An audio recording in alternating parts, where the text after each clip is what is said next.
some thumbs up. Some are saying turn the mic back off. That's all right. So good evening again. We've got 5:30, just after 5:30. I want to be cognizant of everybody's time. I appreciate y'all coming out. To start this evening, I'd ask that you all stand, and we will start with the Pledge of Allegiance. I pledge allegiance to the flag of the United States of America and to the republic for which it stands, one nation, under God, indivisible, with liberty and justice for all. Good evening, everybody. For those who don't know me, my name is Bill Zenz. I am the Executive Director of the Illinois Valley Area Chamber of Commerce. We cover LaSalle, Bureau, and Putnam counties. And the reason that we're hosting this event tonight is the 76th District covers a good chunk of the territory that we cover. And we felt it was important to let you all start to hear from these folks as we get into primaries. This seat hasn't been open for a while now. And we've got 5 candidates from across this region. And it felt like the right thing to do just to make sure that our community members are informed as to who they have to vote for. I want to start with thanking IVCC for letting us use this facility tonight, providing us with chat and back on sound and lighting. I want to thank Starved Rock Media and them providing the cast out there, and it will be available for folks to watch post-event for anybody that's interested in that. So thank you to you all. Thank you to our candidates for making the trip in, preparing for everything, and giving us your time this evening. And thank you to everybody in the audience tonight. I know that it's been questionable on whether we were fortunate that it cleared up a bit, but I do appreciate you making the trip out and being here this evening. So just so you all know the setup for tonight, we are going to start with 5-minute opening comments from each of the candidates. From there, we've randomized questions. We had a nice amount of questions come in from those who pre-registered, so thank you for that. We will not get to all of the questions, so I apologize in advance. What we have done, though, is put the questions in a randomizer and have selected the questions that way. So if we get to your question, perfect. If we don't, again, I apologize. Just in the sake of time, we wanted to make sure to get through as much as we could and get you out of here at a reasonable time. For those questions, they will each have 3 minutes to answer. I've forewarned them that they may hear an alarm go off on my cell phone. That's their 20-second mark, excuse me, not 20 minutes. We'd be here for a while. To get through and finalize thoughts. Again, for those in the audience, this is not a debate tonight. This is an opportunity for you all to hear from these folks, who they are and how they'll represent us in Springfield if and when they are elected. With that, I would like to get into everything, so we'll get right into it with our candidates. Start immediately to my left and ask Murray to give an introduction and her opening statements. Hello, everyone. My name is Amy Murray Briel, and I'm running for representative in the 76th House District. I was born and raised in the Illinois Valley in Wallace Township to a family of Irish immigrant farmers and an immigrant labor family, the West Side Briel Boys of LOF. We're a bit notorious. Someone already mentioned the last name, and yeah, I'm a part of that family. I was, as I said, born here, raised, went to Wallace School, Ottawa High School. After school, went to Illinois State University, where I studied psychology and philosophy. Yeah, I know. It's the same look my parents gave me when I told them. So after I studied, I went to Chicago, started a job in corporate America where I was going to take over the world and make all kinds of money and not be a poor college kid anymore. And I hated every moment of it. For a frame of reference, this was during the dot-bomb era, pre, during, and post, when corporate greed was at an almost all-time high. So I left that and started work in social service, case management, advocacy, legislation. Met my husband. We're married 23 years, have 3 sons, and always intended to move back to the Illinois Valley. Life takes you on a different path. My 3 boys are autistic. We weren't able to come back to the Illinois Valley when we wanted to because there just weren't services available. My oldest is 20, almost 21 next month, and he's a junior at Illinois State University and thriving. My youngest is a freshman at Ottawa High School. And so knowing the path that they had to take, we couldn't get what we needed here at the time. We had to stay there. But eventually, good planning, great support networks got us where we moved back. And I reached out to the representative about an education issue. So reach out to your representatives because you might end up with a job. And after talking to him about that issue, I became his chief of staff, where I've worked for Lance Yednock, the current state representative, for a year and a half. I've also worked on his political side for that same time. For the last year and a half, I have worked in every part of this district. Starts in the north, and it's the city of DeKalb, and it goes down, tips Waterman, comes way down to Wedren, Grand Ridge, Ottawa, Nay Plate, Utica, Cedar Point, Spring Valley, Oglesby, LaSalle, Peru, all the way to Depew, and we get Ladin, Spring Valley too. So it's a very large. I have had the pleasure of working with people in every part of this district, whether it's Whiskey Acres in DeKalb that have an amazing sustainable farm and make the first corn whiskey, and has turned it into a tourist attraction, helping them navigate legislation to get parity amongst other spirit makers, or whether it was helping Cedar Point. I love Cedar Point, by the way. Sorry, you guys are the best. Figure out how to get their gaming license transferred in the event something might happen to the only establishment in the town, their one sole source of revenue. I am committed to this district, and if elected, I plan on being a full-time representative. I will be available and accessible, increasing the paths to communication. Most importantly, I'm going to focus on the infrastructure and elevating this district. Rural communities, and DeKalb is still a rural community in many ways, growing, amazing, dynamic, but still rural, have a special challenge that people don't understand unless they've lived it. So my goal is to make sure that our colleagues in Springfield understand those challenges, that the state agencies understand those challenges, and that we get access to the resources that we need in order to have basic needs met and successful lives. So again, my name is Amy Murray Briel, and I am running for representative in the 76th House District. I will be open, honest, full-time, and always listen to my constituents. And if you'd like more information, please go to murraybriel.com, MurrayBriel.com. And if you find what I say compelling, reach out. You can actually call my direct cell phone number if you scan that card. I'm not hiding behind anything. So thank you very much for having us. Thank you very much. Next up, Crystal, if you would introduce yourself. I wasn't sure if I should stand or not. Good evening, everyone. My name is Crystal Loughran. And first, I want to share with you that I'm not a politician. I'm a grassroots conservative candidate. So what I've done here is I've prepared what I'm going to say to you. My name and representative in the Illinois General Assembly in the 76th District. I'm a proud Republican and grassroots conservative. This race is not about Republicans, Democrats, or independent politics. It's about the state and our nation that's in despair, and people are suffering.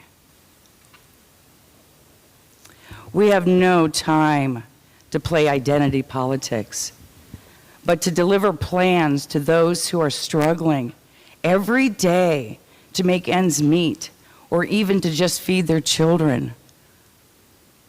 This choice, to give Illinois the representation that they rightfully deserve. Illinois residents are seeking true leadership with true plans to restore pride and recover our proud state. My plans are to save this economy and save the lives by providing a safer Illinois.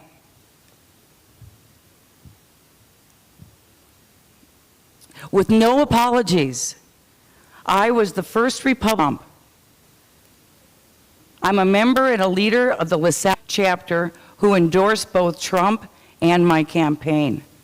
As mothers, this organization was able to trouble we are in, and we only want to secure the future of our children so they can live free from our debt and live in an economic prosperity and free from violence and crime. Since the announcement of my campaign, I've had to deal with unfair press. Reported stories of my opponents, both the GOP and the Democrats, but they failed to even report even my candidacy. My press releases went out July 4th, and repeatedly I put my press releases out.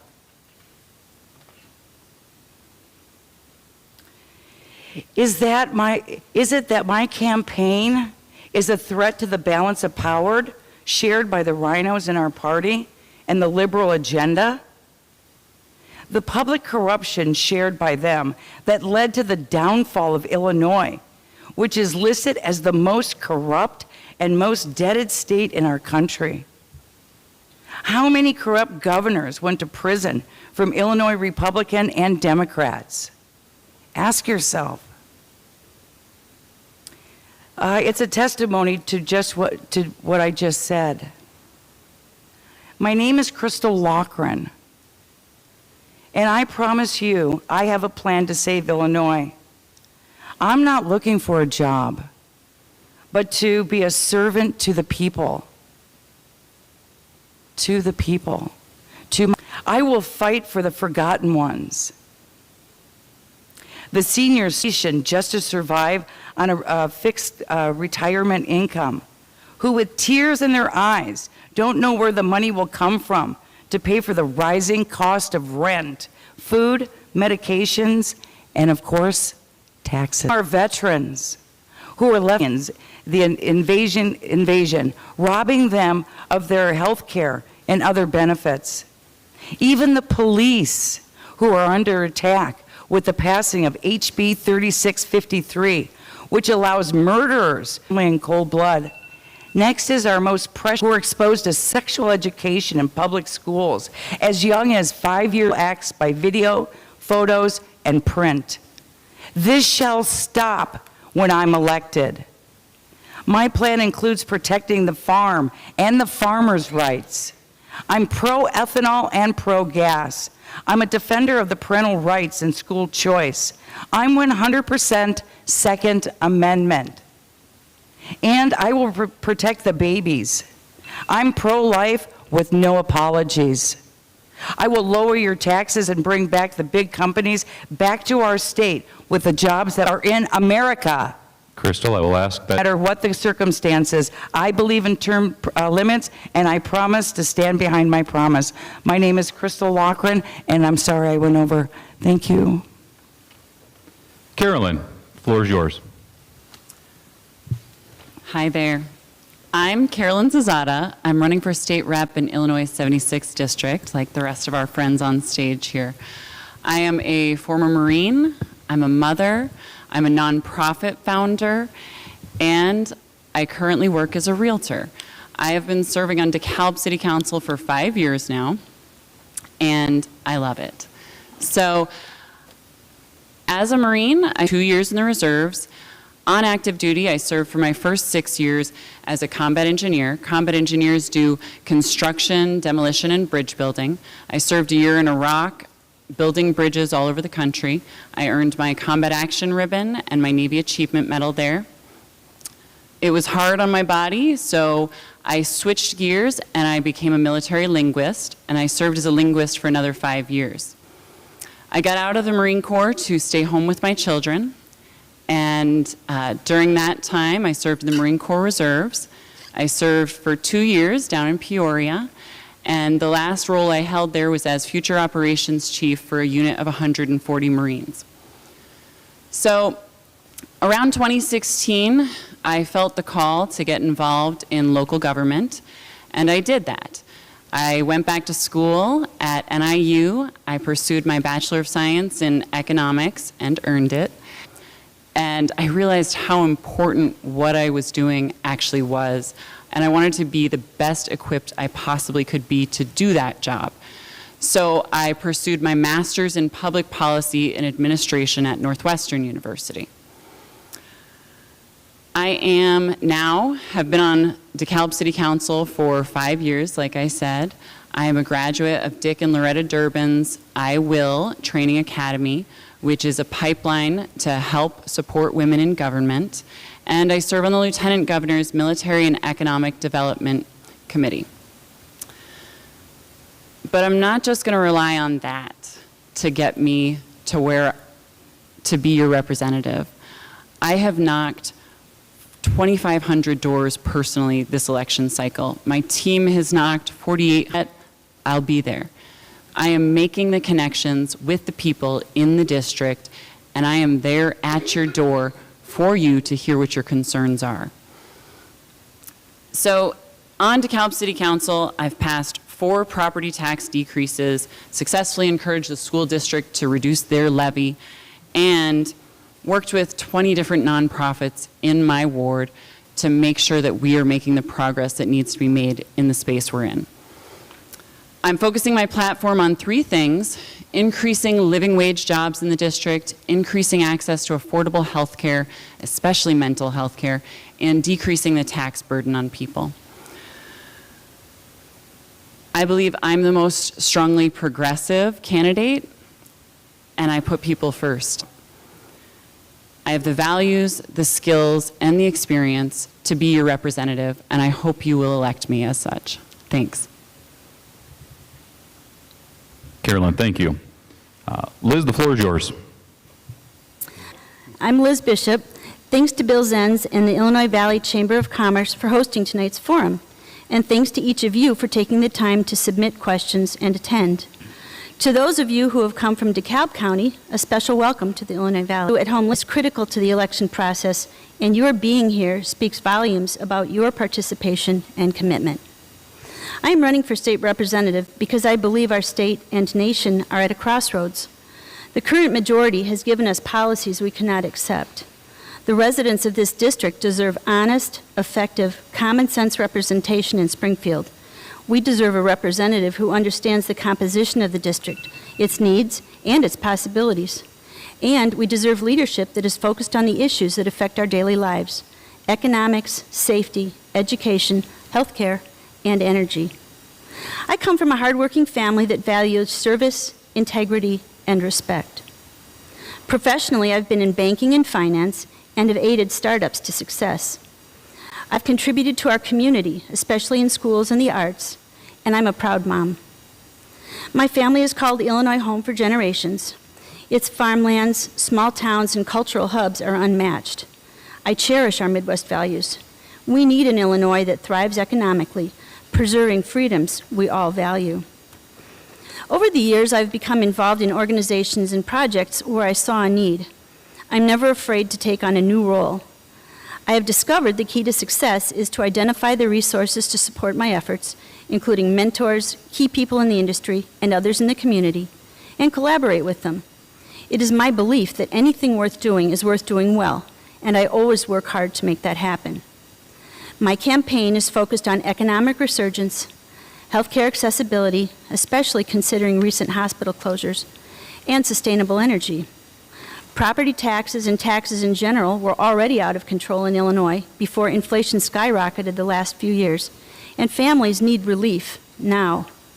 Residents can see and feel the sting of the increased cost of living, and meanwhile, Illinois politicians continue to give themselves pay raises and are seemingly not even trying to help our residents stay afloat in this terrible economy. The recent hospital closings in Peru and Spring Valley have taught us some very hard lessons. Both hospitals had served their communities for over 100 years each. No one could have imagined we would ever lose one of them, much less both, and in such a short span of time. Healthcare in 2024 and beyond is going to look much different than what we are used to in the past. We need to take a proactive approach to advocate for affordable, accessible healthcare throughout the 76th. We need to focus on having sustainable energy available in Illinois. The passage of Senate Bill 76, lifting the ban on the construction of nuclear power plants in Illinois, sets us on a new course of action this year as we begin the lengthy process of using resources at hand, both physical locations and expertise, to help build advanced reactors to provide energy and create jobs. It will be a lengthy process, and we need to stay on track. Thanks again for being here. I look forward to answering your questions. Liz, thank you very much. And Cohen, the floor is now yours. Thank you, Bill, and thanks for you and your team putting on this event tonight. Thanks to the IVCC, great forum for this.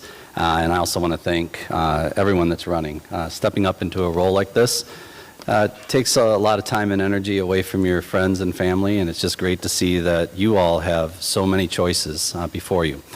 So my name is Cohen Barnes. I'll tell you a little bit about myself. I grew up in Sheridan, Illinois till the age of 10, and then my family moved to DeKalb, Illinois, where I've spent the rest of my life. The only time I ever left was to serve in the U.S. Army, and I served for 2 separate terms. So I have 2 honorable discharges from the U.S. Army. Little history on that. The military is about service. My great-grandfather served. Both my grandfathers served. I served. My son is a combat veteran from Afghanistan. So we have a long line of military history, but a long line of service to something higher than yourself. It was how I was brought up. It's quite frankly foundational to me. I also own an IT firm. We're an IT service-based company. I employ 25 people full-time. So I know what it's like to make a paycheck. I know what it's like that people depend on you to make their mortgage payment, to put food on the table, to put a kid through college. I've had that honor to be in that role and to provide for so many people. And it's really taught me a lot of life lessons that I value and implement today throughout my daily life. I went to Northern Illinois University, but I'll say, based off the forum we're in right now, I went to Kishwaukee College first and got my associate's degree. I'm a cougar, but ultimately I understand the value of community college and how important it is to someone like me and the opportunity it gave me, but so many others in the community. And I'm a graduate of Northern Illinois University. 3 key components about why I think I'm different than the rest of the candidates before you. First one, in all the community service that I had, I was asked at one point to chair a referendum in our community. The previous school referendums failed miserably. We weren't investing in our kids. And it was quite an honor for people to come out and say, Cohen, would you lead the next effort? That was a $110 million referendum. And the previous 3 failed, like I said, but we passed with 64% of the vote, built a brand new high school, elementary school, and brought equity to the rest of their schools. That was an incredible experience to go through. The relationships that I built and the success that we had, I then was asked, would you run for school board?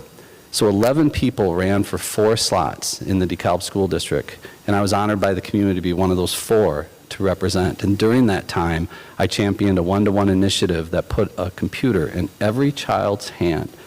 Our technology in the school, the classroom, was 8 years old. By the time I left, we were handing a computer to every single solitary child, and we did that in a fiscally responsible way. And that brought equity to everyone in our community. But honestly, probably the proudest moment that I've had, right before I served as president of our Economic Development Corporation in the city of DeKalb in DeKalb County.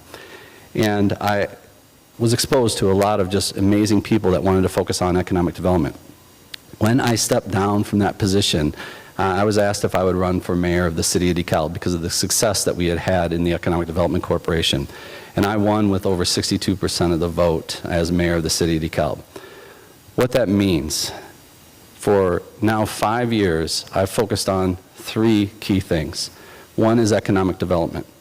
And I know many of you may not know what's happening in the city of DeKalb, but we went from no new housing starts, we went from no new businesses coming to our community, crime was on the rise, and we had some of the highest property taxes that you can have in the state of Illinois.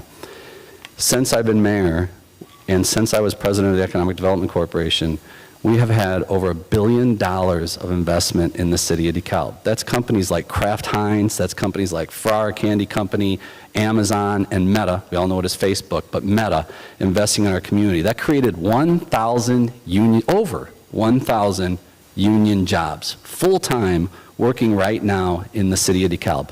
And what that means to the residents of the city of DeKalb, that means more revenue streams for all of our taxing bodies, which means our schools, our school district. It was mentioned about the property tax reduction that we've had. Over a course of a year, I worked directly with school district administration, championing, talking, doing everything I could, advocating for the people of DeKalb. Wow, that was quick.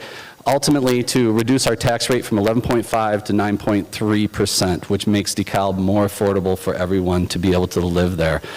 That also gave more revenue for the city of DeKalb to hire. We hired at least 20 new police officers last year to help with public safety. We're building a new fire station. We're hiring firefighters, right? We're doing all these things, and we're doing it in a fiscally responsible way and balancing our budget. And ultimately what that means is you create economic development, you create jobs, you create those revenue streams, you improve the quality of life, and then you can do it in a fiscal responsibility way, and it's a circle that continues to repeat. And that success is something I'm looking forward to bringing to the 76 in its entirety, to see how we can improve the quality of life, the fiscal responsibility, and the opportunities for everyone in the 76. Thank you. All right, thank you all for those introductions.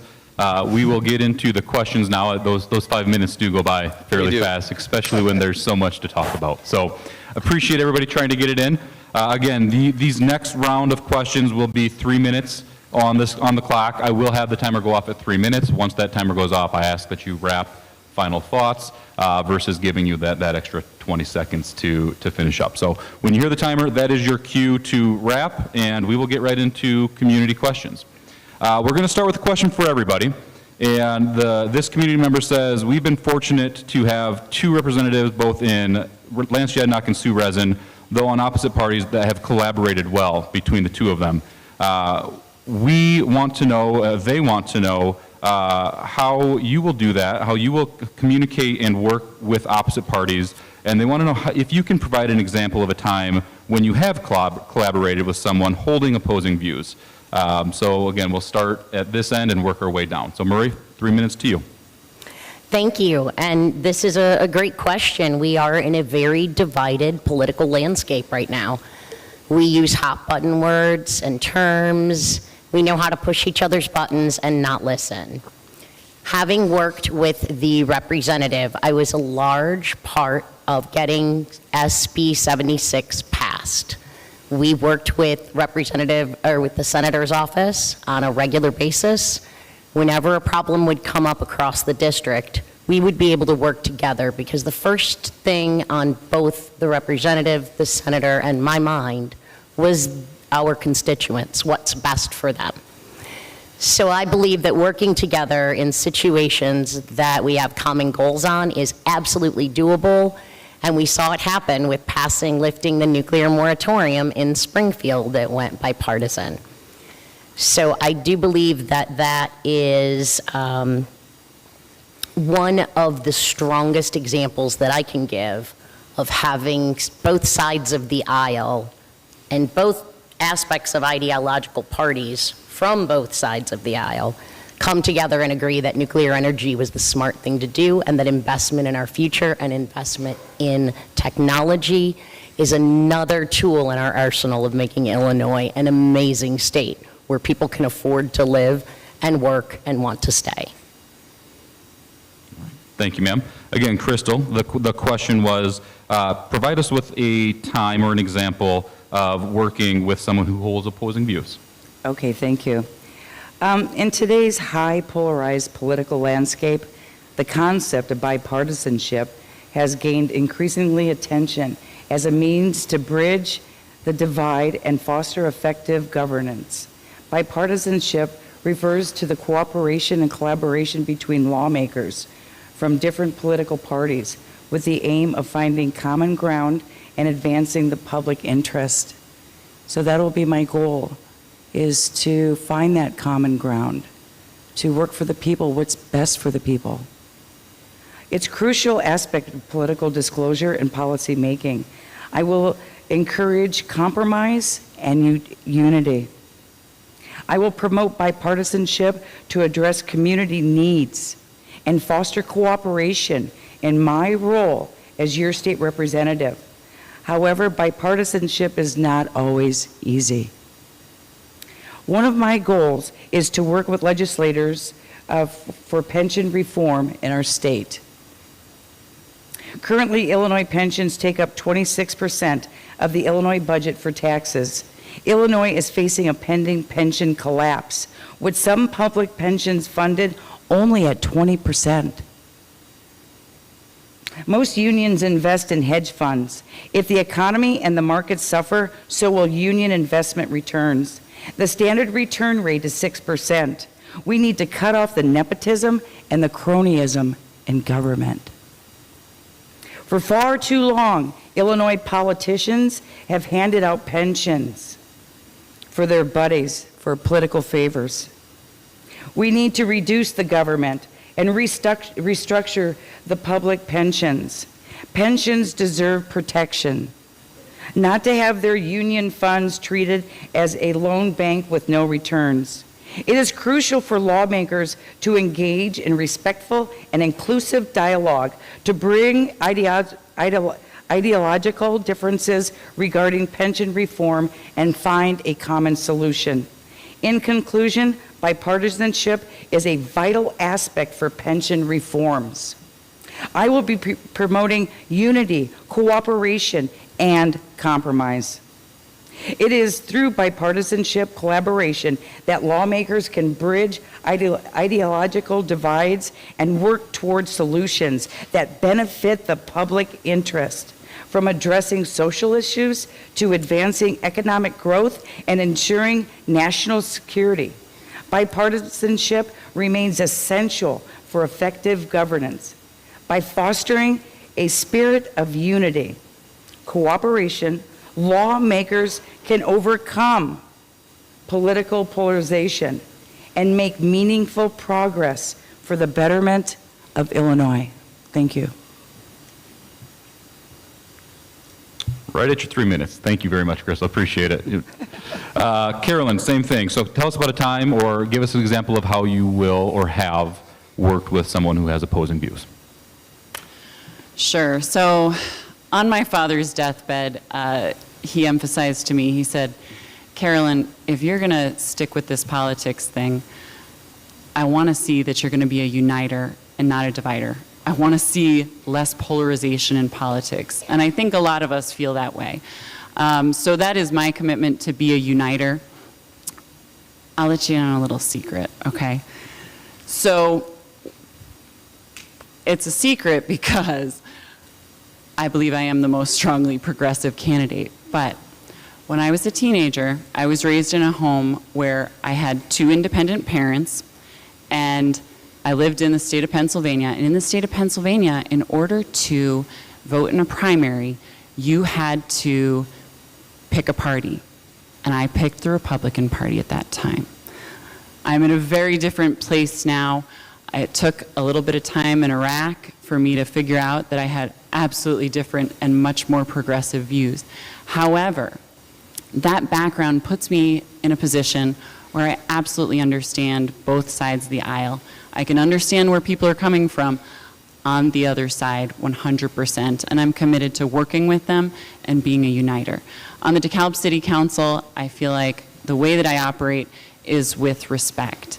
And I listen to new ideas, and if something is really important, if new information comes out, I'm going to listen to that, and I'm going to focus on what the best idea is, not which party it came from. So that's me. I'm a uniter. Carolyn, thank you. Liz, again, same question. So tell us about a time or give us an example of how you have worked collaboratively with someone who has opposing views and how that'll impact you in this role. State Senator Rezin and Rep. Yadnak are to be commended for effectively reaching across the aisle to serve the voters. They are a model for how things are supposed to work in Springfield. Senator Rezin is a good friend of mine and a close ally. She has endorsed my campaign, and I know we would work together effectively for the benefit of the 76. I often collaborate with people whose political or religious viewpoints are different from mine, but typically the project in which we are working has nothing to do with politics or religion, so we concentrate on the common purpose and reach our objective. Even in politics, I believe the same strategy holds true: concentrate on the common purpose, give and take as necessary, and get the job done. The legislature needs to be mindful of the burdens it places on Illinois businesses. The unfriendly business climate is detrimental to our economy and is driving citizens and businesses away. Thank you, Liz. Cohen, do you need me to repeat it, or you have an example? All right, Yeah. sir. Floor is Keep me yours. honest on the time. So ultimately, working with both sides of the aisle, but more importantly, working with everyone is how I've spent my time in the community. When I mentioned passing the referendum, you realize a school referendum means property taxes are going to be impacted by everyone. Our seniors who don't have kids in the schools, farmers with vast tracts of land. I remember going to Carshone's diner on a Sunday, ordering my biscuits and gravy at 6 a.m., standing up in the middle of the diner and saying, I'm here about the referendum, who has questions? And you want to bet about a whole audience that had questions about it.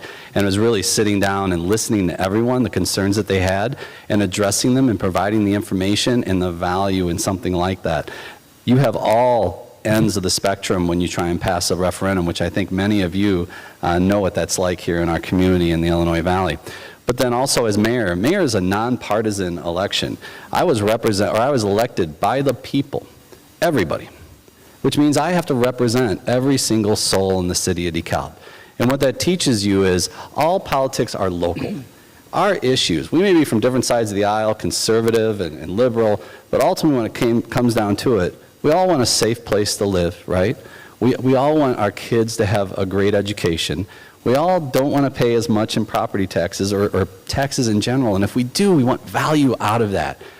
When you can find that common ground, despite the polarization of national politics, when you can find that common ground and actually have that discussion with someone, you'd be amazed how many times you get people together.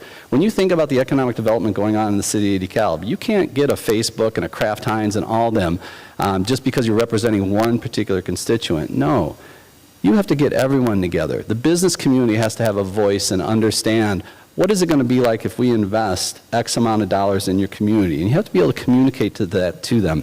But then you also have to communicate to the residents when you're giving a tax incentive to attract a business to your community. Why would we give away that money? Why would we incentivize a corporation like that? When you actually let them know how that additional revenue to our schools means more programs and more services for our kiddos, how you let them know that you're living in an apartment right now, and if we get this, we can reduce the property tax rate, which means your rent will not go up because your landlord's not going to pass on a property tax increase that might have come. Again, all politics is local. It really comes down to representing the people. There are plenty of people out there that put partisan politics, political aspirations, and their party above the people.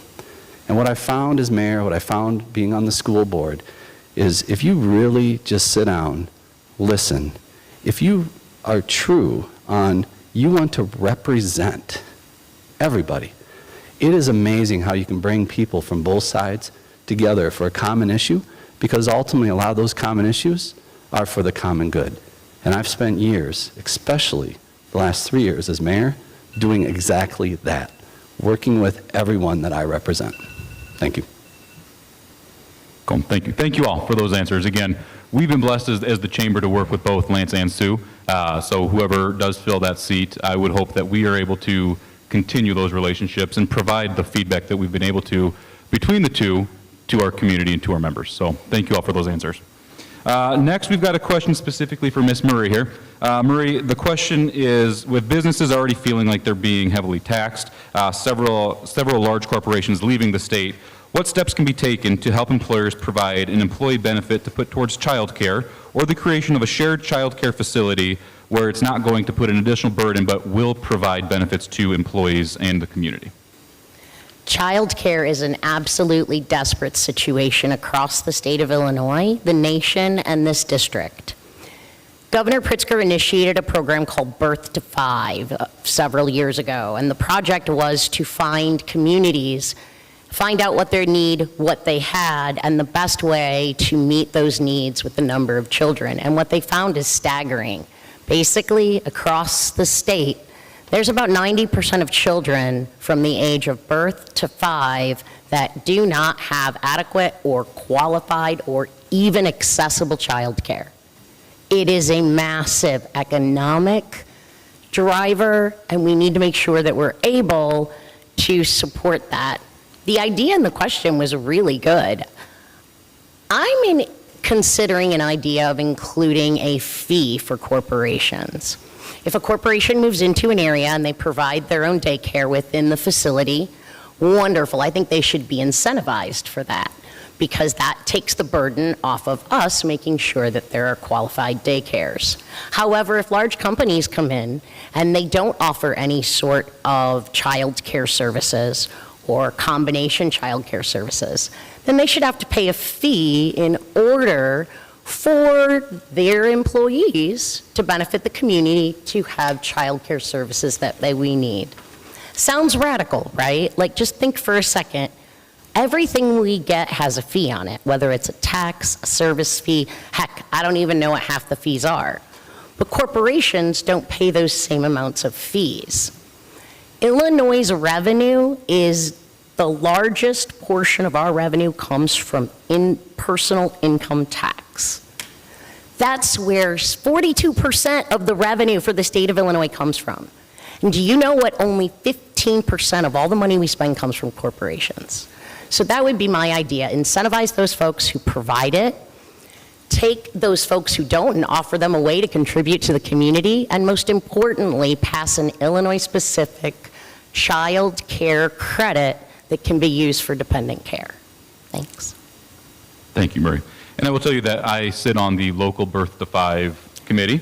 So if you're ever curious, anybody in the audience, as to what's being done, there was a report finalized at the end of last year that is available.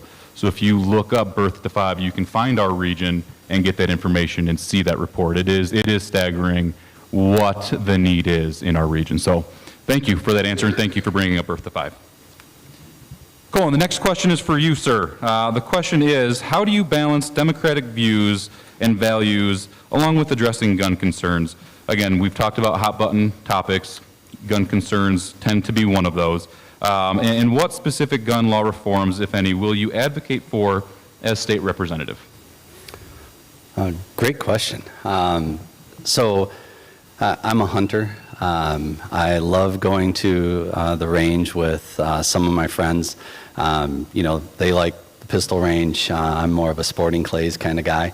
But ultimately, when we talk about gun control, when we talk about the gun laws, there's a lot there. But what I know is I know a lot of law-abiding, incredibly responsible gun owners.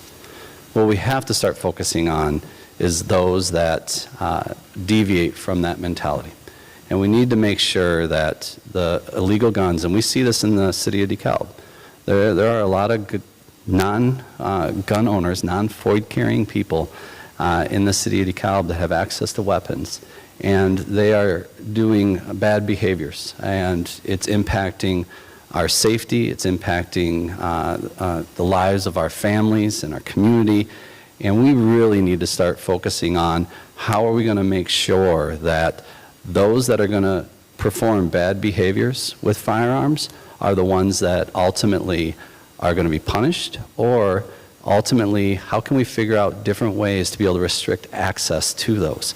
Let's start looking at root cause on how we can make sure that guns aren't getting into the hands of the wrong people.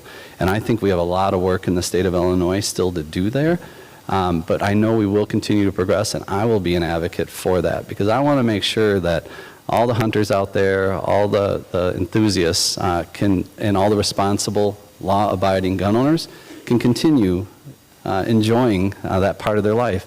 But we really need to focus on the bad actors that are out there, and I will continue to do that. Colin, thank you. A question like that, again, can be hot button, so I appreciate your response and the focus on root cause, not necessarily the gun itself, but the root cause of some of these problems. So appreciate that insight, and thank you for that answer. Carolyn, the next question is for you. The question is, what measures do you propose to ensure fair taxation and fiscal responsibility?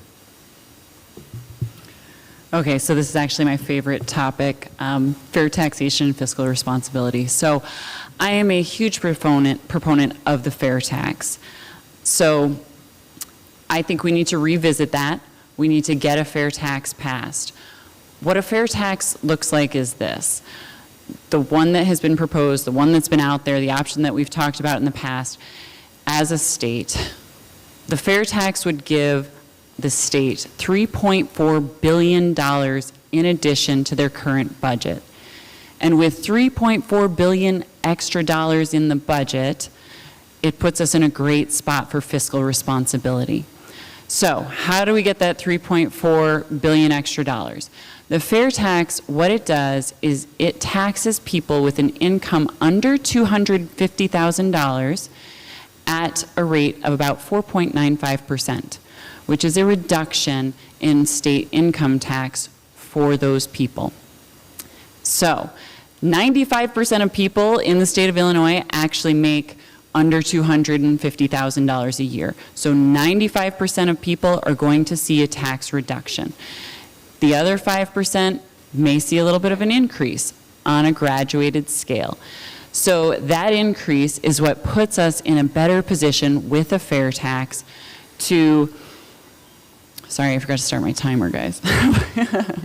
But that will put us in a position to have a much better fiscal situation for the state. So $3.4 billion. One of the things that we're really going to be able to resolve with that $3.4 billion additional dollars, one of the things we're going to do is the governor had committed to setting aside $200 million annually. $200 million annually in addition, for the pension crisis, in addition to the money that is already set aside for pensions. So that's going to put us in a better spot to have more living wage jobs in the district, more union jobs, more money, basically. And so with the pressures of inflation and with all of the strain and the prices going up that we have experienced in the last couple of years, a fair tax is a path toward fiscal responsibility. So I am a strong proponent. I want to see that happen, and that's my number one thing. Thank you, Carolyn. And can you clarify for those who don't know or like me don't quite understand, that $250,000, is that filed joint or is that individual as far as the taxation goes? You know what? To be fair, I do not know. I appreciate it. Thank you for the honesty. Yeah. Thank you very much. Next question is for Crystal. Crystal, the question is, again, around taxes. So we've got a group of folks who are very concerned with taxes this evening. So the question is, what tax incentives and or subsidies could be created to help recruit small and local businesses to our state and specifically our region?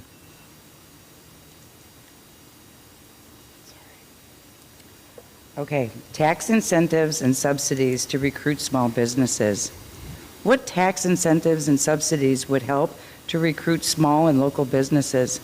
Excessive taxes and regulations have caused a migration out of Illinois. Household name companies, Boeing, Caterpillar, Citadel, are all distancing themselves from Illinois, ditching their Illinois-based corporate headquarters for better economic opportunities in other states. Illinois' regulatory environment, we have high taxes, high crime, and dwindling talent. A dwindling talent base have earned the state a spot on a list of the worst states for business for 11 consecutive years. Every 6 minutes and 16 seconds, Illinois loses another resident. Domestic out-migration has been the sole driver of the Illinois population decline for 10 consecutive years. The only state that's population has been in decline lower is West Virginia, currently is suffering its 11th consecutive year of population decline. When taxes were not a response option, because there was a survey that was done, the survey of those who left the state showed the major reason was for better housing, employment opportunities. Both have been made worse by poor public policy in Illinois. Among another survey where taxes were permitted as a response, high taxes have consistently been the number one reason Illinoisans consider leaving our state. Polling from the NPR, Illinois, and the University of Illinois found 61% of Illinoisans thought about moving out of the state in 2019. And the number one reason, taxes. Paul Simon Public Policy Institute found 47% of Illinoisans want to leave the state in 2016. It also found taxes are the single biggest reason people want to leave, with 27% citing that motive. More recent polling conducted by the Echelon Insights in 2023 substantiated these sentiments. The article that I just referenced was from illinoispolicy.org. A 10th year of population decline, especially when driven by residents choosing to leave Illinois, should be a wake-up call to the state's leaders. Something is not right, especially when we have people leaving every 6 minutes. They can't even keep up with the U-Hauls. Crystal, just to clarify on the question as well, and appreciate the insight, anything specific for small business, anything we can do to attract not only the major corporations, but also small business? So that's the point, is that if we have large corporations, they're leaving. They're abandoning in our state. But we need these large corporations, because with large corporations comes jobs, and with jobs comes money. And what do we do as consumers? We spend it. So I would hope that if we can bring back large companies, that's what we really need to be focusing on, so we can generate our downtowns. Part of when I was out canvassing and getting my petition signed, I made it a point to hit every downtown: Ladd, Spring Valley, Ottawa, LaSalle, Peru. I even made it to DeKalb. And our downtowns in some areas are boarded up. People are leaving at a high rate.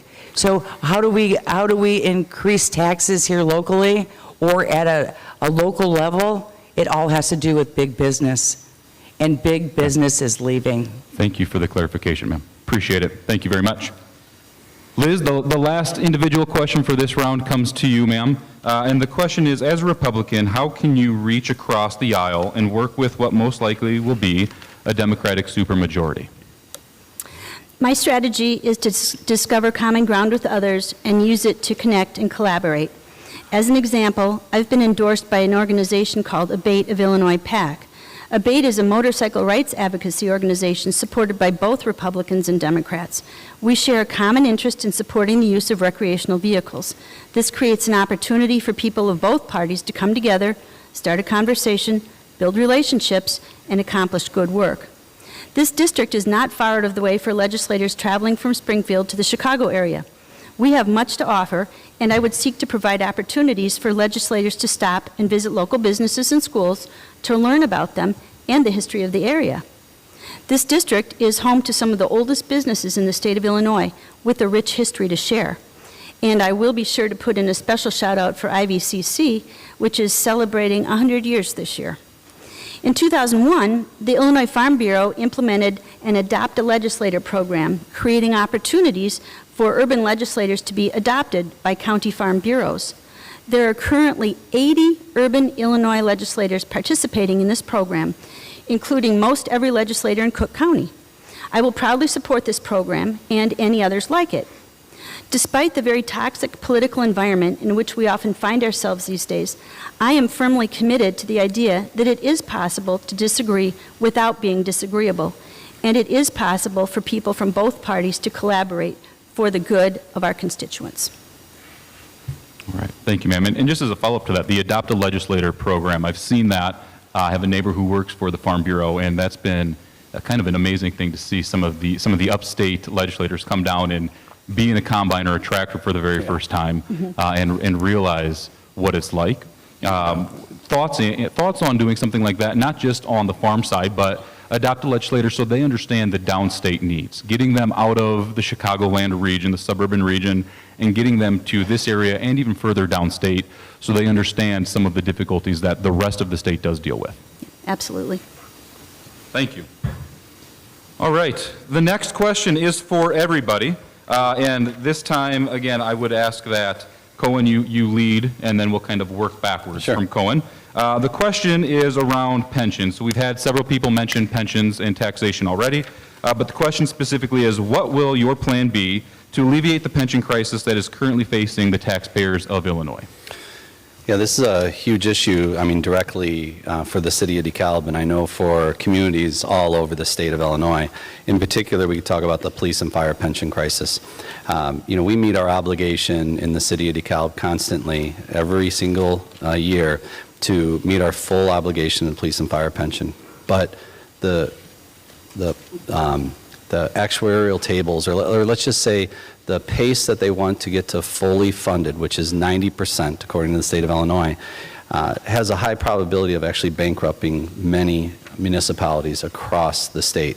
I don't even know how many of you are aware of that police and fire pension crisis and how impactful it's going to be. When I mentioned all the economic development, all the stuff going on in the city of DeKalb, every single dollar in property taxes that we've been able to garner as a city go completely to the police and fire pension, as well as $1.7 million of our general fund. It's going to go up $500,000 a year.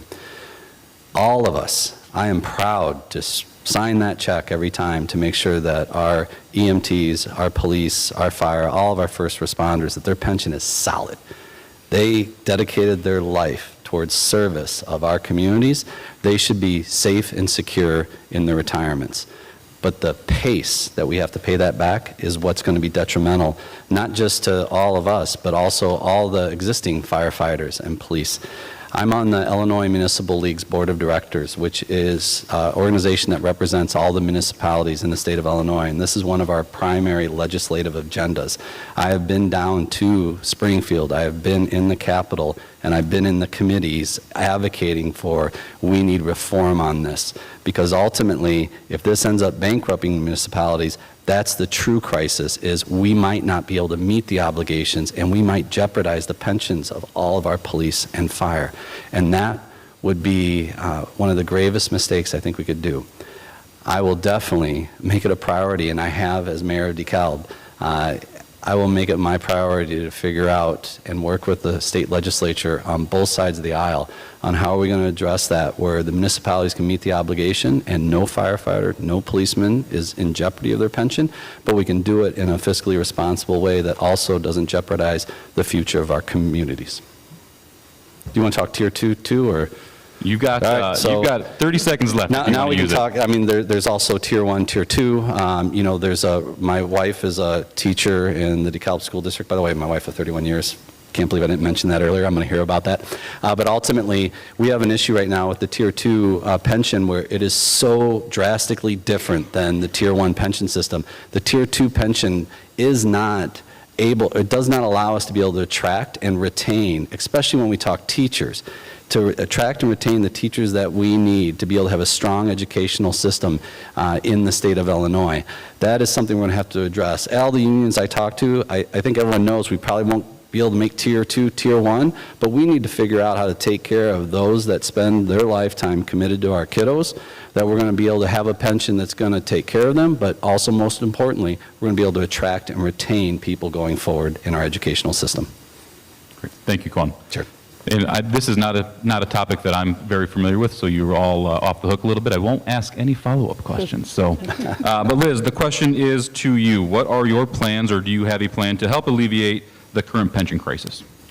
First of all, a promise made to pay a pension must be a promise we keep.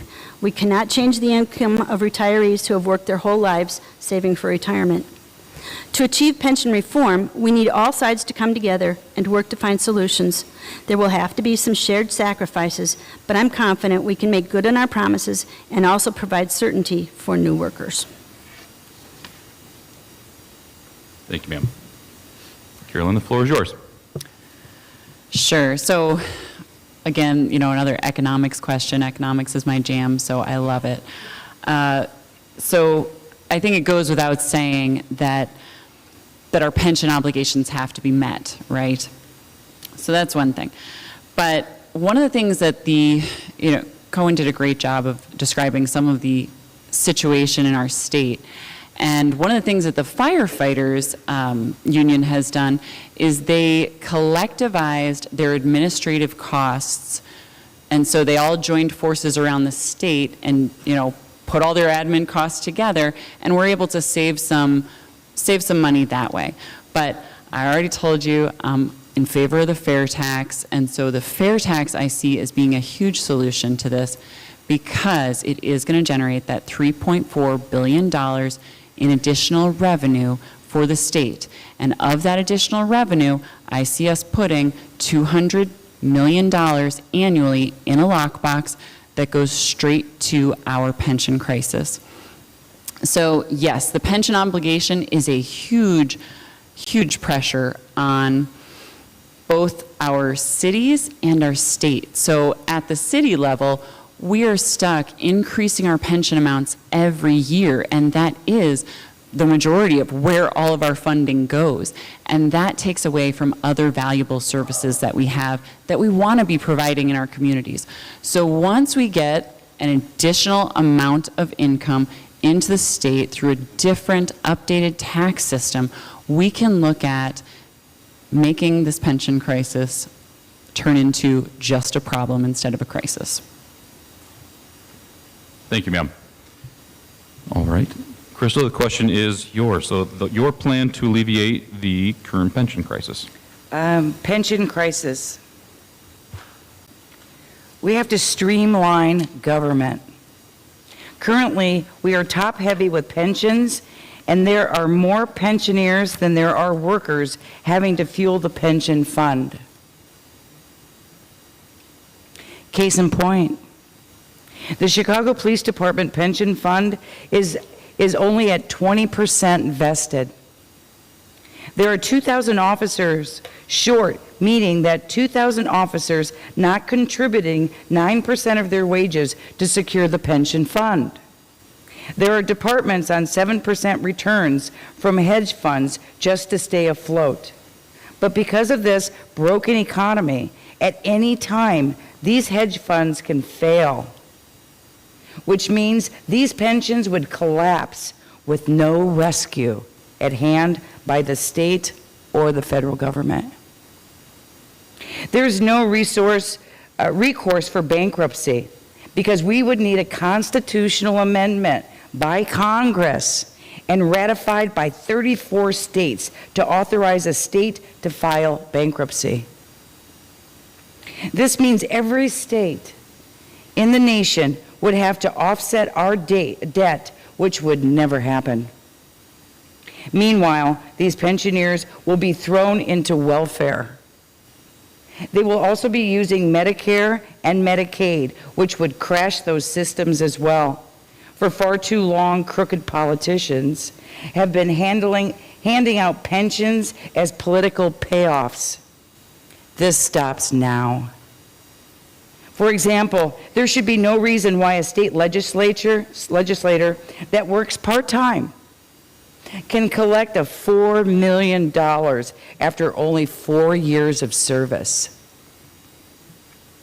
Illinois is in debt at the cost of $500 billion for pensions.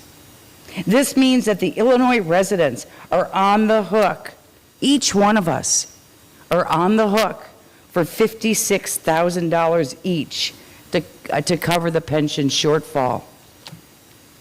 26% of the Illinois budgets take up Illinois budgets for taxes.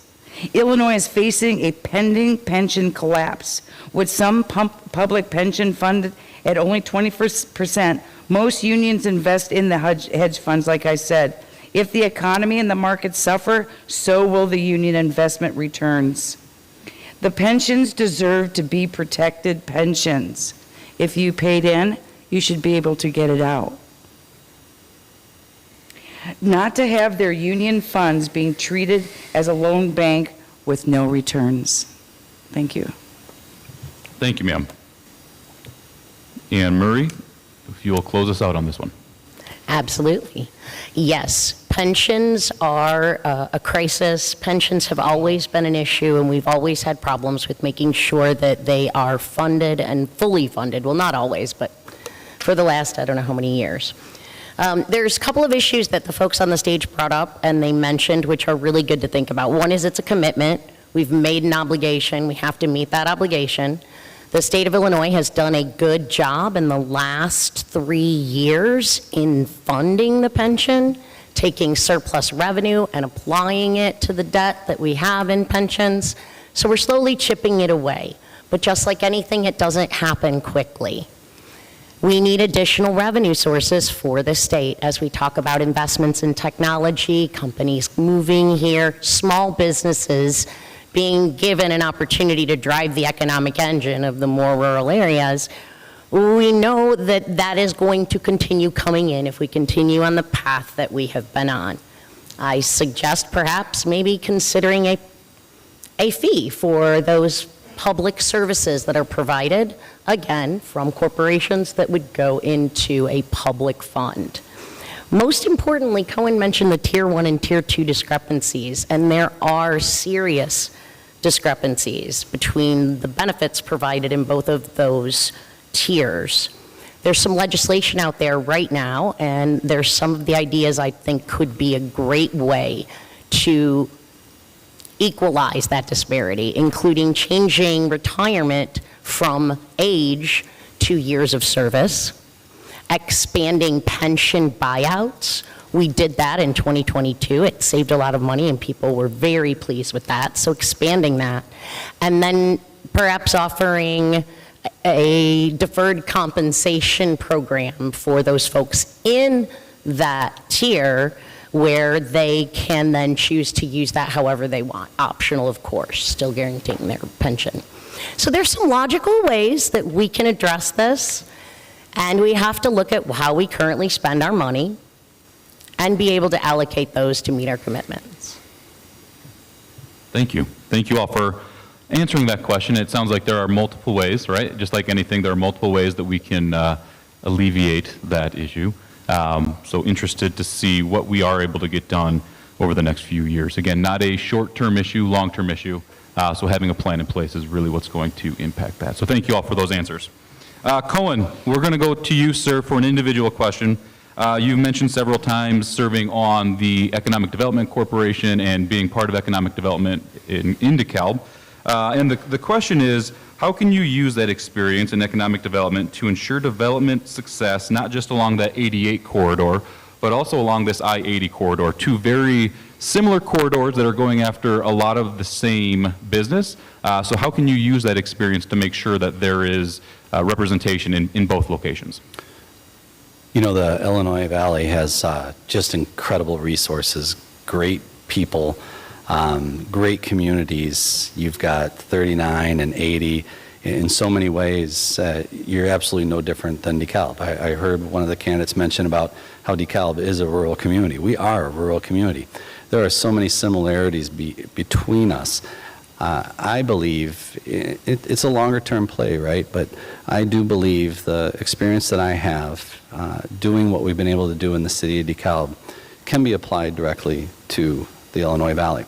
Now realize it's not just, I can't say, oh, I'm a state rep, I'm going to come in and wave the magic wand and it's just all going to happen like we did in DeKalb. It really was a collaborative effort that took years to accomplish.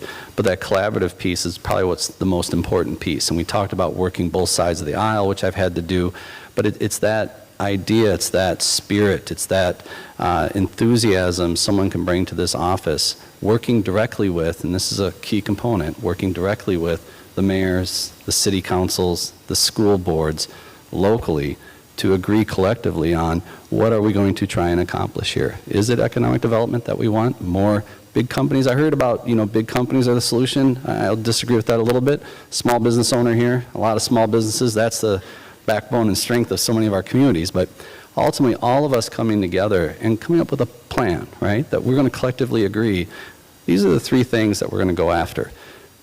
In the role as state representative, I work with the Department of Commerce and Economic Opportunity. I work with the Illinois Commerce Commission. I work with the ComEds of the world. I work with all those. I've been in those boardrooms. I've been downtown talking to those corporations. I've been to Springfield advocating. I've worked with Sue Resnick, Yudnock, Kiker, Pritchard, and Worsing before him.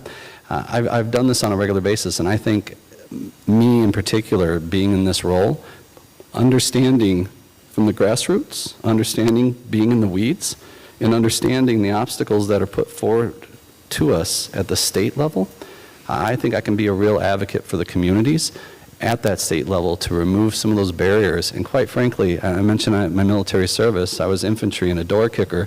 I can be a door kicker too. I'll know what doors to go and beat on in order to advocate for the success of each one of the communities in the 76th district.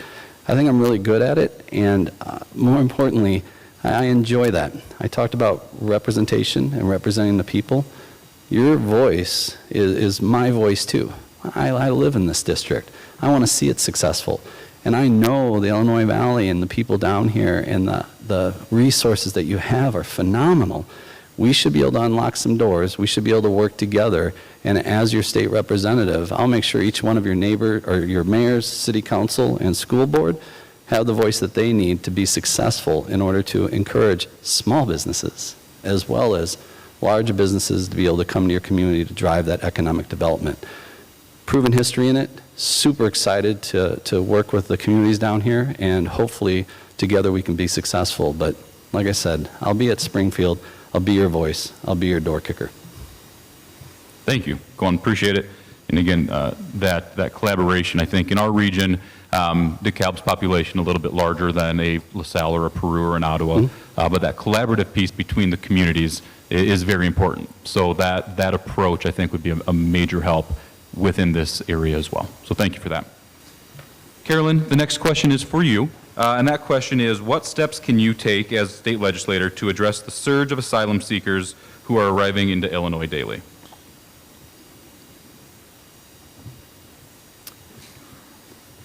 Sure. So in our community, we've been dealing with this somewhat. And what we have done is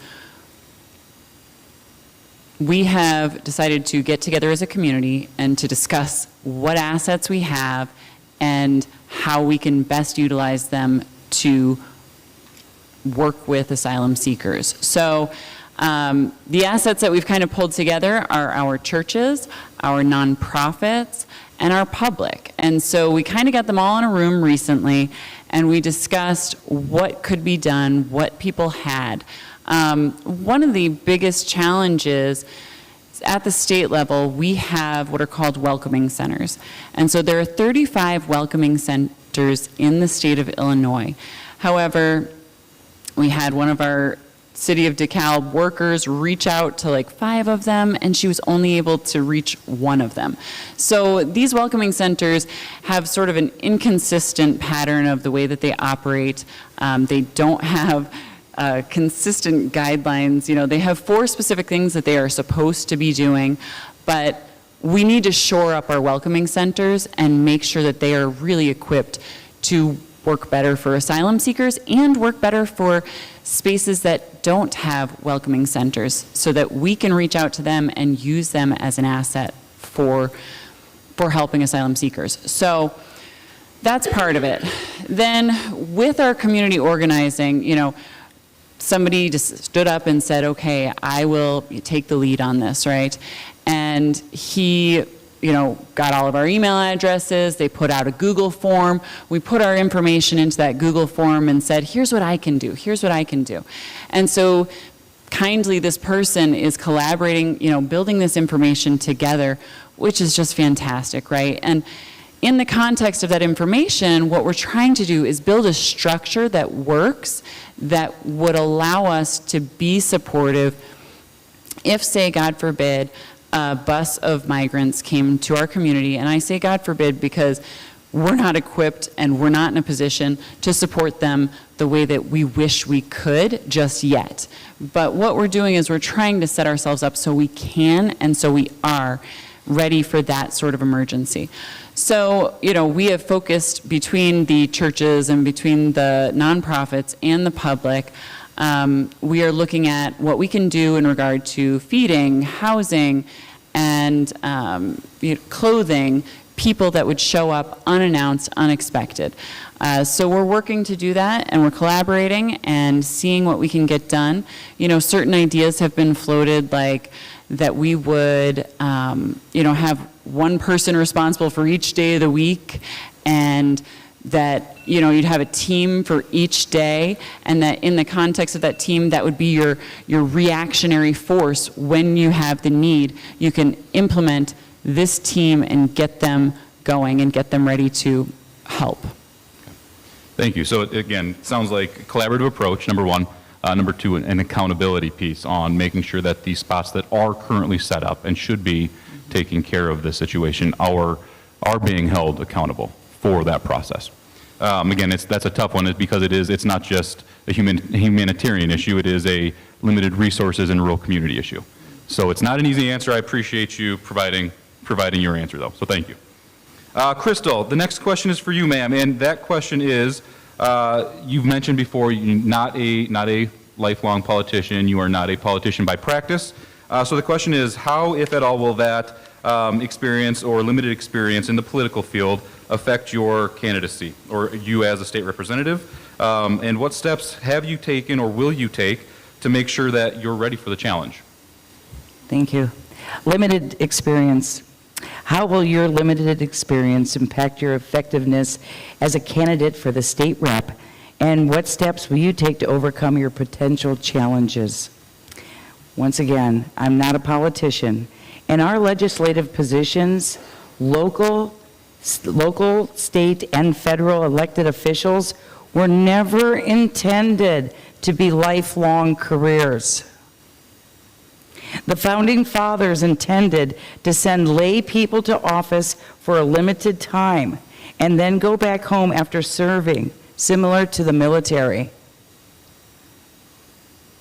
My education and lifelong experiences, along with my concern and love for the people who live in the 76th District, make me as qualified as any of the candidates sitting on this stage. When elected, I make you this promise. If I fail to uphold my campaign promises, I will resign my elected office. You cannot tell your voters what to believe. You should listen to the voters. I will vote for what the people ask me to vote for. I will not be beholden to the party, the General Assembly, or the lobbyists. I will be beholden only to the people. And I will only vote for their interest and not for my own. Furthermore, I will be elected to be your voice and representative and not elected to promote my special interests or others. I will uphold the Constitution in defense of the rights provided to us and by our forefathers. I refuse to be a part of the unity party that compels elected officials to conform to their political agendas. Finally, I believe in term limits, and I make a pledge to only serve 3 terms. My plan is to surround myself with like-minded, intelligent individuals, such as the members of the Illinois Freedom Caucus. The members of the Illinois Freedom Caucus are members of the Illinois General Assembly who are advocating for limited government, lower taxes, and accountability and integrity in government. Thank you. Thank you, ma'am. Appreciate you addressing that. Thank you for your answer. Liz, the next question is for you. Liz, that question is, how will you support local farmers as state rep? I know you've mentioned tied to agriculture in previous questions, but how will you support local farmers as the state representative, and what specific policies or initiatives do you propose to enhance the agricultural sector in the 76th District? Agriculture is one of the largest industries in the state of Illinois. In fact, there are 75,000 farms covering approximately 76% of the land in Illinois. Illinois is fortunate to have the 5th largest farm bureau in the nation. It is a tremendous resource for anyone involved in agriculture. I will work to reform the estate tax, which burdens family farms. I will also reach out to the Farm Bureau to work with them specifically on labor and trade issues and any other issues as they develop. Thank you. Thank you, Liz. And Marie, this last set of individual questions comes to you. And the question is, how will you protect businesses, both large and small, who may want to use a small local contractor versus a union shop? What can you do, or what can be done to make sure that that right to choose stays available and is there to protect those businesses? Okay, so let's start with the facts. First, you do not have to choose union labor in order to do business or build something in the state of Illinois. As a small business owner, it is not mandatory. As a large business owner, it is not mandatory. What happens is, if you take public funds, whether they be from the state or in most cases the federal, you have to pay what is called prevailing wage. So prevailing wage is a set amount of money per hour for activities that are occurring. That helps us keep our jobs local. When jobs are created, it allows us to have good paying jobs and keeps folks from bringing folks from other states who don't hold those same high standards in to do the type of work that we need done. You do not have to use prevailing wage if you do not have a government funds being given to your project. So I guess the question I would ask is, I'm not sure if we need to be protected from labor, but maybe this helps illuminate the fact that there isn't a requirement to utilize it. But you do have to pay a prevailing wage, and because most of our jobs are by qualified, strong labor, I use it in my own house, organized labor, since we are at, and I forgot, this was, what's it?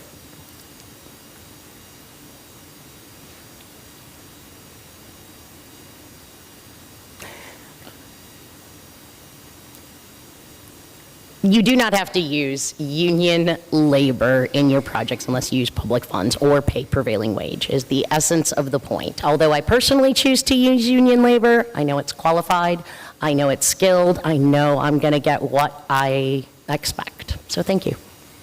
Thank you. So, as an answer to that question, at the end of the day, there are currently no mandates.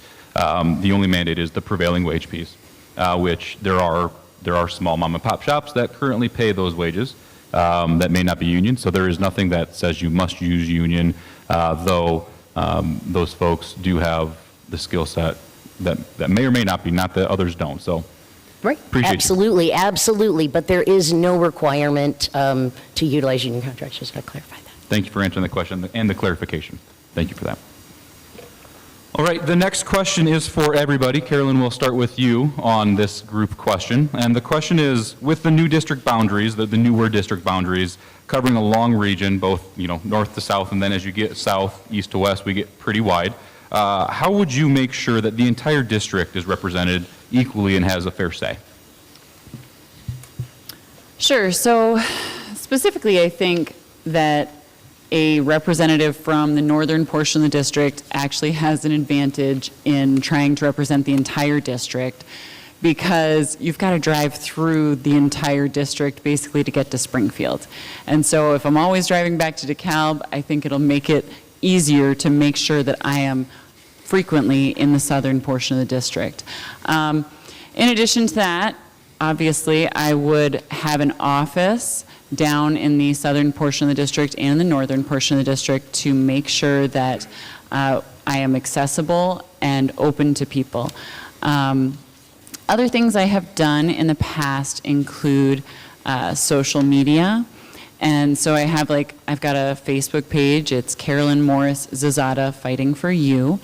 And on that page, I have done things like community polls to make sure that I'm hearing what the community wants, what the community is saying. I haven't done one in a long time. Maybe Facebook doesn't even have that feature anymore, I'm not sure. But polling is a good way to find out what people are thinking, what people want. And I am committed to being extra present in the southern portion of the district because I recognize that you guys kind of got a tough deal with getting DeKalb roped into the district. And so I want to make sure that you feel comfortable with me as your representative, that I'm going to be present for you when you need me, which I will be. So I've also thought about things like, as a realtor, I'm always looking at houses. So I'm like, ooh, could I buy a house in the southern part of the district too? And, Airbnb is probably a little more practical, right? But certainly want to make sure that I am here as often as I can. And I think I've made that clear during my campaign. I have tried to be very present in the southern portion of the district. I think I've done like 4 different parades in the area. I have been present at a variety of meetings, and I'm keeping up with all of the chamber events going, oh, can I make it to that one? Can I make it to that one? So I'm really trying to get out here as much as possible so that I see your faces, I learn your names, and that I can be fully accessible to you. As a DeKalb alderman, my phone number right now is public information, so if you Google me, and also it's on my Facebook page, you can call me anytime you need to.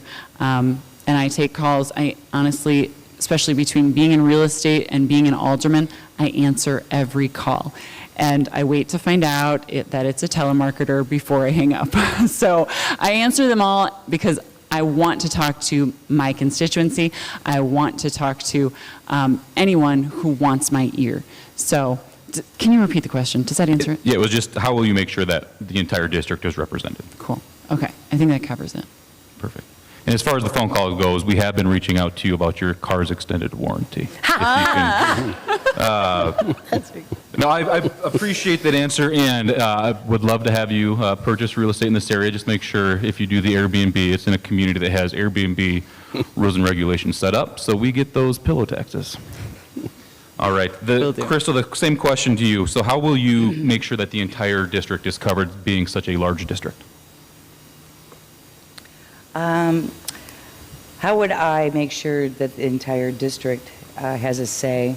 I would definitely have an open door policy at my office location with consistent hours. This would empower my constituents to freely discuss their concerns, questions, or issues affecting their particular area in the 76th district. This includes parents, students, senior citizens, veterans, farmers, pro-life supporters, educators, labor unions, businesses, owners, elected officials from different counties and townships. I would work with city councils, even with truck drivers, food and beverage, healthcare providers, downtown merchants, economic development organizations like IVAC, state employees, and every branch of law enforcement. Communication will be from my office using mass communications with weekly letters. So what I've done so far is, if you look at my rack card that's out there at that table, what I did was, if you turn it over, I actually identified in the 76th district every town that I will be representing. So we know that we have 3 counties. There's a piece of Bureau, LaSalle County, and DeKalb County. Bureau, LaSalle, DeKalb. And so on that card, you could identify exactly where you live. I graduated from Colorado State, Colorado, Mass Communications. My associate's is in broadcasting. So communication is my base. That's where I started. So I think it's so important that I can reach every one of you. And when we were talking about getting our petition signed, my team, basically Teresa Schmidt and I, and a large team, we actually went to every door and hand knocked for signatures. We didn't hire ours out. We went out and we met the people. Another thing too, I ran for the IVCC Board of Trustees on a conservative slate with Teresa Schmidt. Teresa Schmidt and we were able to get to 8 different counties. So I know my precinct, I know my ward, I know my counties. I work with the people. I have people that call me at home when their father couldn't even get into a hospital in Chicago. A 93-year-old veteran who had an infection in his pacemaker. And he was denied 3 times because the hospital in Chicago was filled with illegals. And who did he call? He called me. And I get phone calls a lot. I know my neighbors well enough. When I put a garden in, I deliver their tomatoes. I also work with those. There was some water issues here locally. And you have to represent all the people. And that's what I'm great at. In my opinion, you can call me. I have Facebook. I have my website. On my Facebook, I already have 500 followers. And you can communicate on that Facebook because I'm out there. I'm doing it. I'm living it. And I'm doing it for you, the people. Thank you. Thank you, Crystal. Liz, same question for you. So how do you plan on making sure that the entire district has got equal representation? Communication and accessibility are key. Traveling office hours, attending events, and hosting public service events throughout the district are all ways to make sure constituents feel they have a voice. While in Springfield, I plan to use technology to ensure I continue to have those important conversations with folks back home. Thank you. Thank you, ma'am. Murray, you're next. Thanks. So I do believe that communication is absolutely the key to being an effective representative. I have seen the advancements in communication over this last several years, and while the current representative wasn't necessarily ready to move into the technology age, I am. We are planning on having a robust texting, mail, as well as email programs to keep people informed in whatever way they would like. You'll be able to text the office with a question or a concern, and we'll be able to respond to you. We'll have a Facebook that allows messages to go back and forth. So improving that overall will be one of my objectives. Something else that I think is really important with representing the entire district is making sure that we hear from the stakeholders, and that means having town hall meetings regularly in different parts throughout the district.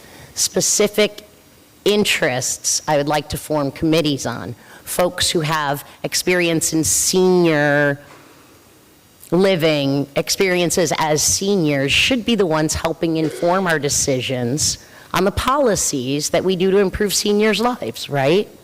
So those are the top 3 ways that I would go about increasing communication and making sure that representation is fair. But the final way, which, having worked for the representative for a year and a half and in legislation for a long time, is knocking doors. Whether it is an election season or a regular season, the most effective way to get information and touch the pulse of the community is to talk to folks. And I mean at their door. Because I called to the representative to get an issue with education work done and got a job. Most people don't take that step, and until you reach out to them, they don't have anyone to go to or even know that you're there. So that's another thing that I will continue to do. Thank you. Thank you, ma'am. And Cohen, if you can wrap this group question up, how will you make sure the entire district is represented? Like I said, I own a technology company, so communication, got it. Technology and all forms of communication, got it. And we've heard a lot from that from all the candidates. I think a differentiator for me, you know, when I look at the next phase of my life, I'm currently rotating out of my small business, which I'm excited about, and handing it over to some incredible staff members, which is a great experience to go through. When sworn in January of 2025, I'll have about 4 months left of being mayor of the city of DeKalb, and I'm not rerunning as mayor of the city of DeKalb. What this is, and you can call it selfish in a way, what I've learned over my decades of community service, and especially being mayor and seeing directly the amount of lives that the policies that I bring forward to city council, the initiatives that I'm a part of, and how I've ingrained myself into so many of our different taxing bodies and worked heavily with them for the greater good of everyone that we all represent, I realize it completes me. So when we talk about representation, for me, representation is going to require being present. I will obviously communicate what's going on in Springfield. I will work with the mayors, like I talked about, and different governing bodies to figure out how, as state rep, I can be an asset to them in Springfield. But what it really comes down to is it's people, meeting with people, going to Skoog's, for lunch when you're in town, going to a beautiful bakery downtown Ottawa, talking to random people, coffees. I think I've already talked to multiple people here about that. I have an innate desire to spend the next 20 years of my life giving back. I've had a really good life, very fortunate, great wife of 31 years, 2 wonderful children, great business, and I've had a wonderful experience in community service. I'd frankly like to reflect back on my life when I'm older and know that I gave. And ultimately, when it comes to the representation, I wouldn't feel comfortable with myself if I didn't feel that I knew every nook and cranny of the district. I knew all the fun, cool places to go, and that's DeKalb all the way down here. I wouldn't feel comfortable if I didn't have that experience and that knowledge. And probably what's even more important, I wouldn't feel comfortable if all of you in this room, by the time I was done, didn't think the same way and didn't think the same way of me. So for me, the representation comes down to my commitment to myself and my firm belief that to be representative, you have to be here and you have to be present. And absolutely, in 2025 and on, you will see that from me, and I promise you that. Thank you. Thank you, Kwan. All right, and thank you also. Sounds like technology will be a major player in communication. So for this audience, if you need help with the technology side, that's something that maybe the chamber will set up so we can make sure that everybody can get communicated with. So thank you all for that. Our next round of individual questions, Carolyn, we will start with you. The question is, what kind of mental health programs would you fund, and where would those funds come from? Sure. So thank you for this question. I definitely am prioritizing mental health, and when I'm knocking doors, I'm hearing that it's really important to a lot of people as well. Everybody's like, oh, mental health, yes, yes. So specifically, the first thing that I think is important with mental health is that we have a shortage of mental health care providers. And so in that shortage, one of the first things that I want to do is a no-cost item, and that's to remove some of the barriers to entry to the mental health care field, because that'll put us in a position where we have more mental health care providers. Now, the Mental Health and Addiction Committee has passed some legislation this year. It went into effect in January, so they passed it last year. But so that actually changes some of the testing standards to make mental health care providers, to make it easier for them to get through the training to make sure that they can provide mental health care services. So I want to work with them and see what other things we can make happen. I have 3 teenagers, all in high school, and they have all had mental health care needs in the past few years. We have reached out to try to get them therapists, and we can't. And they have had therapy in the past. So I know that it was more accessible in the past, and this is kind of an increasing issue. I think that part of the positive side of this is that we are removing some of the stigma associated with getting help. And so with that, I think more people are reaching out, trying to get the help that they need, which I am very glad for. So some of the other kinds of mental health care that once we've got the fair tax passed and have a little bit more money in the coffers, what I would want to see us do is increase mental health care at our schools with our students. And I can also see it, at the police department level, we have added psychologists, right? We need more of that sort of thing. We need them in the schools, we need them at the police department. We need more mental health care providers out there helping people get healthy, especially those that want to. That's the most frustrating part, is we have people who are ready to seek help and seeking services.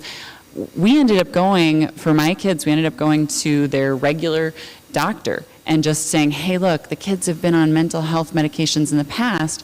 Can you prescribe their medications that they've had in the past? And their regular doctor was like, okay, we've done this before, it's a very low dose, okay, we'll do it. But still, she was like nervous and hesitant, and it was really concerning because I know that my kids needed it. So certainly removing some of the barriers to entry to the mental health care field so that we can get more mental health care providers. I didn't mention that they do tend to be underpaid as well, and so that's another one of those barriers to entry. But we've got quite a few of those fields that are underpaid, like teachers and many others. So I'll wrap up with that. Well, and thank you. So I think you hit two things there. Number one, underpaid, underappreciated, right, at times, similar to teachers and other jobs, other careers. And it seems like it's a very reactive industry currently. We are getting away from the days of rub some dirt on it, walk it off, right? And some of those stigmas are being removed. And that makes it feel like there's not enough help in that side of the world to cover the people who are finally able and willing to seek that help. So appreciate that. Thank you for that answer. Crystal, the next question is for you, ma'am, and that question is, we've talked about 2 hospitals in this region, in the southern region, closing. So what steps can you take to make sure that we help fix that broken healthcare system in our region? Thank you for the question. I think we have to look at how we got here, because we had 2 functioning hospitals. We had IVCH and we had St. Margaret's. In fact, that's where I was born, St. Margaret's Hospital. So having these 2 hospitals close and the impact of it, because we have to remember that these hospitals, they were our jewel of the community. That was our resource. And if I look at my demographic in Peru, right up Pulaski Street, and I get over to Liberty Village, those are senior citizens. And when I go to talk to my little old friends, they are very, very concerned because now their hospital is closed. 2 of them are closed. So that's unfortunate. I think that maybe there should be some type of forensic accountability. Where did the money go? It just disappeared. I'm not here, I mean, I don't know enough about it other than the hospitals are closed. So where do we go from here? What steps would you take to help fix the broken healthcare system in our area? Since 2005, 104 rural hospitals in the U.S. have closed, and 30% of all rural hospitals in the U.S. are at risk of closing. So this is a pattern. This is a trend. Rural hospitals in America are closing. Illinois is following this trend. We have been impacted here in the Illinois River Valley by the closing of Illinois Valley Community Hospital and St. Margaret's.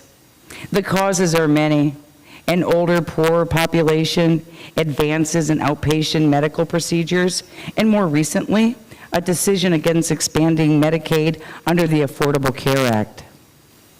That leaves hospitals with a greater share of uncompensated care as uninsured patients continue to be treated. So in the state of Illinois, our hospitals, through the Medicare or Medicaid, are we paying our bills? You have to pay for these services. Not everyone can get free medicine. There is legislation already passed in Illinois trying to address the issue of the struggling and closing rural hospitals. And that is true that our Senator, Sue Rezin, and our rep, Lance Yadnock, they did come together. And I think that they did champion some legislation, and I have that here. It's 410 Illinois CS 65. Illinois Rural and Downstate Healthcare Act has Southern Illinois University and University of Illinois working with Illinois Department of Public Health to address these issues. The Rural and Downstate Healthcare Access Fund is created as a special fund in the state treasury. Monies from fees and gifts, grants and donations made to the Center for the Rural Health shall be deposited into the fund. Monies in the fund shall be used in the following manner: for rural health programs or for programs for the medically underserved authorized under this act. So there was progress, and I think that Sue and Lance did work forward. So we are seeing some things come back to our area, but we really need full service hospital in our area. If you're having a heart attack and you got to get to Ottawa or Mendota, you might not make it. Also, Crystal, I apologize, just for sake of time, I will stop you there. I do appreciate you bringing up the rural hospital piece. Rural health care in general is a And we have a raising shortage of topic. ambulances, too. So what happens is when the calls come in, because I listen to the scanner, if someone falls or they're having a heart attack, we don't have enough ambulances. And our cops are working overtime. There's a lot of issues at hand, and they have to be addressed. Not an easy issue to address, but I appreciate plans to move forward. And again, Oh, hopefully with it absolutely. being a larger topic throughout the state, it sounds sad to say hopefully, but with it impacting more and more communities and individuals, that should become a priority topic for multiple people throughout the state. So thank you. Absolutely. Thank you. Liz, the next question is for you. The question is around nuclear power, and again, we've addressed this a little bit, but if elected, what will you do to maintain the current fleet of nuclear power plants within the state of Illinois? The state of Illinois does currently sit as the top nuclear supplier in the U.S. This district is fortunate to have significant expertise in this area. Our state legislators, Sioux resident Lance Yednock, worked tirelessly to gain passage of the recent legislation lifting the ban on the construction of nuclear reactors. There are also many experienced nuclear engineers in our community. I look forward to partnering with them to continue planning for the growth of safe nuclear energy to support our state's energy needs for generations. Thank you. And there was a question for the general group who we won't have time to get to, but it was around the bill that was passed and making sure that not only those smaller reactors are online, but there is potential growth for those larger reactors too. So for all of you, as you're out and listening and having those conversations, just do keep that in mind. So thank you, Liz. Murray, you are next up, and the question is, there are residents that feel that more could have been done post-Karis chemical fire around addressing concerns and providing support for residents.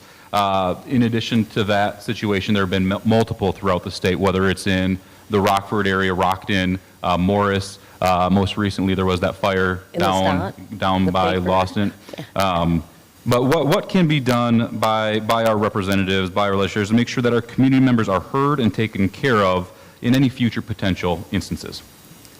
Well, I think one of the first things that we had to do was assess what happened with the Karis chemical issue and find out where things went wrong and where we learned our lessons from. Part of the process was none of the state agencies or the experts that we depend on had the information that we needed.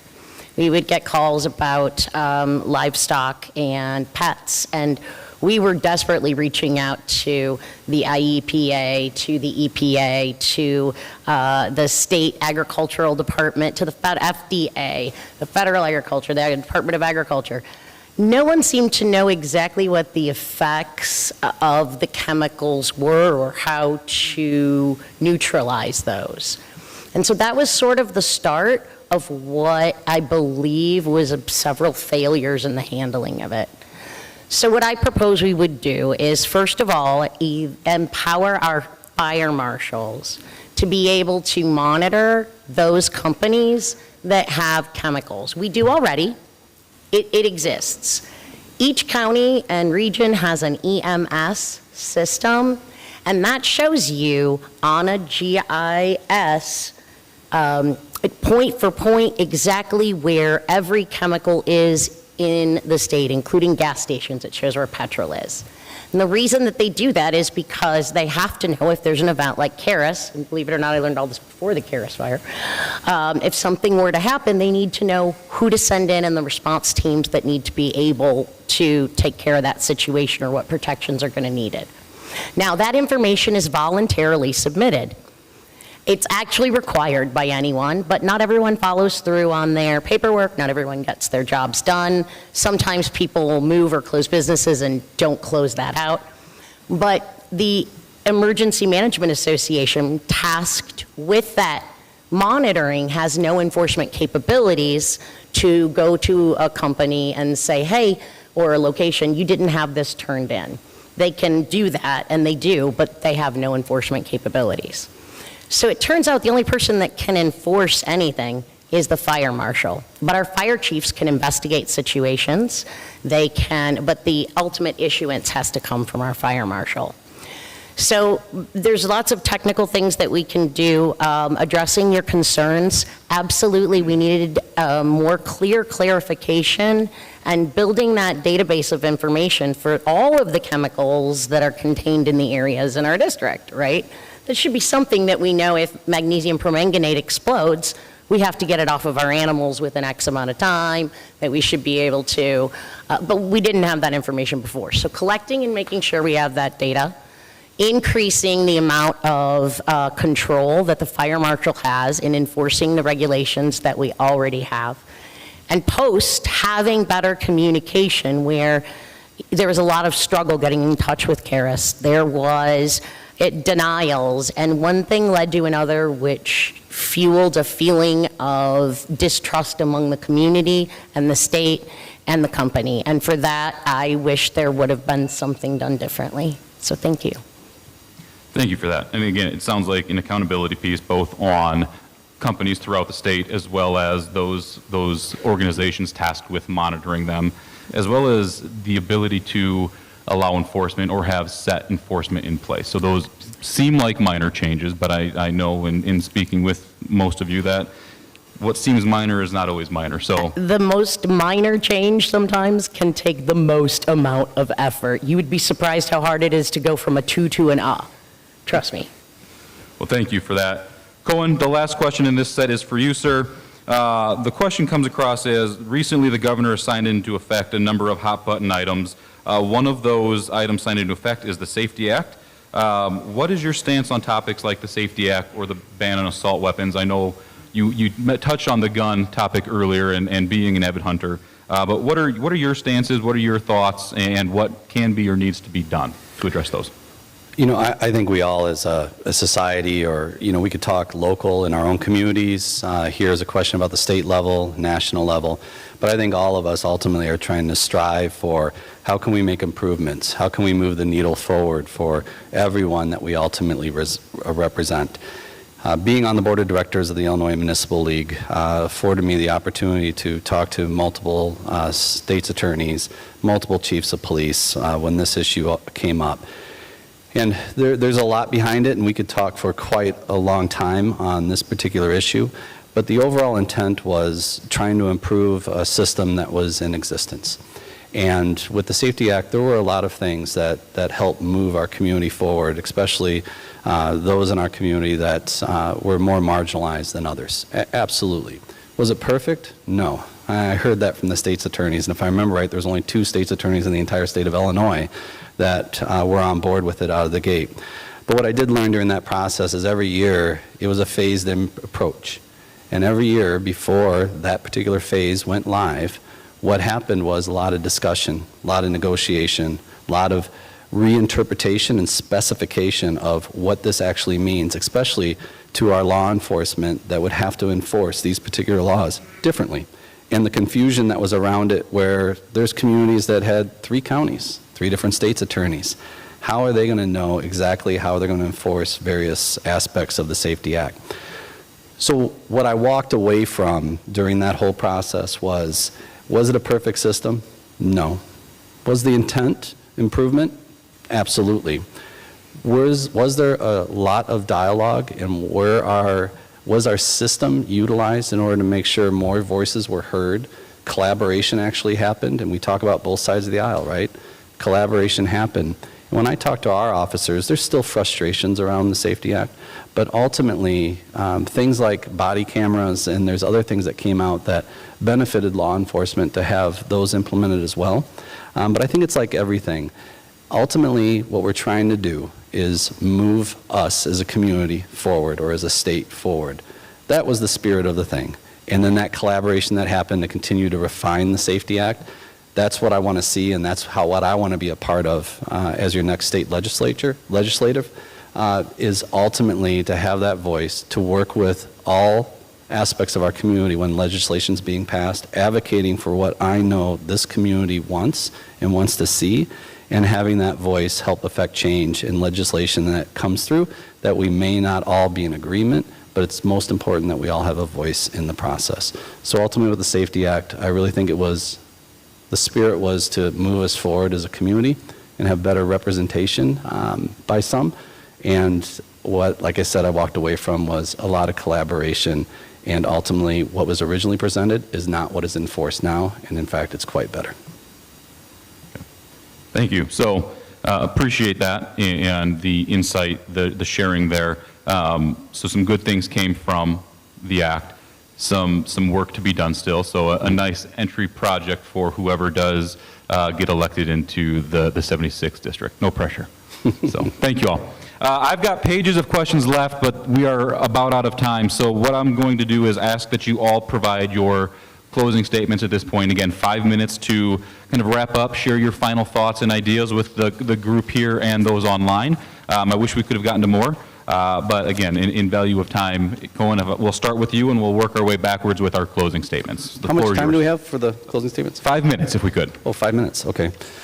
So ultimately, the differentiator that I have with amongst some great candidates up here that could represent you, but the difference if you choose to support me, which I would definitely ask for your vote on March 19th, is day one, when I'm sworn in as state representative, I'm going to be able to hit the ground running. I've worked with many of the government agencies in Springfield. I've worked with other legislatures. I've built those relationships.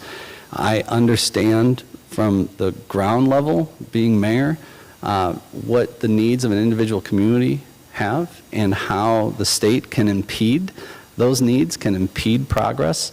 And I've worked with mayors all over the state of Illinois. And that collaboration and that understanding, I think, is what's going to make me a strong representative for each community in the 76th district. And I'm really excited to be able to bring the skills that I have and the knowledge that I have to represent a larger community at this point. The three key things with me, and I think the differentiator is, we talked a lot about economic development, and I think I've communicated well that I've got experience in there. But it's the philosophy of governing that is important. Economic development drives more jobs, right?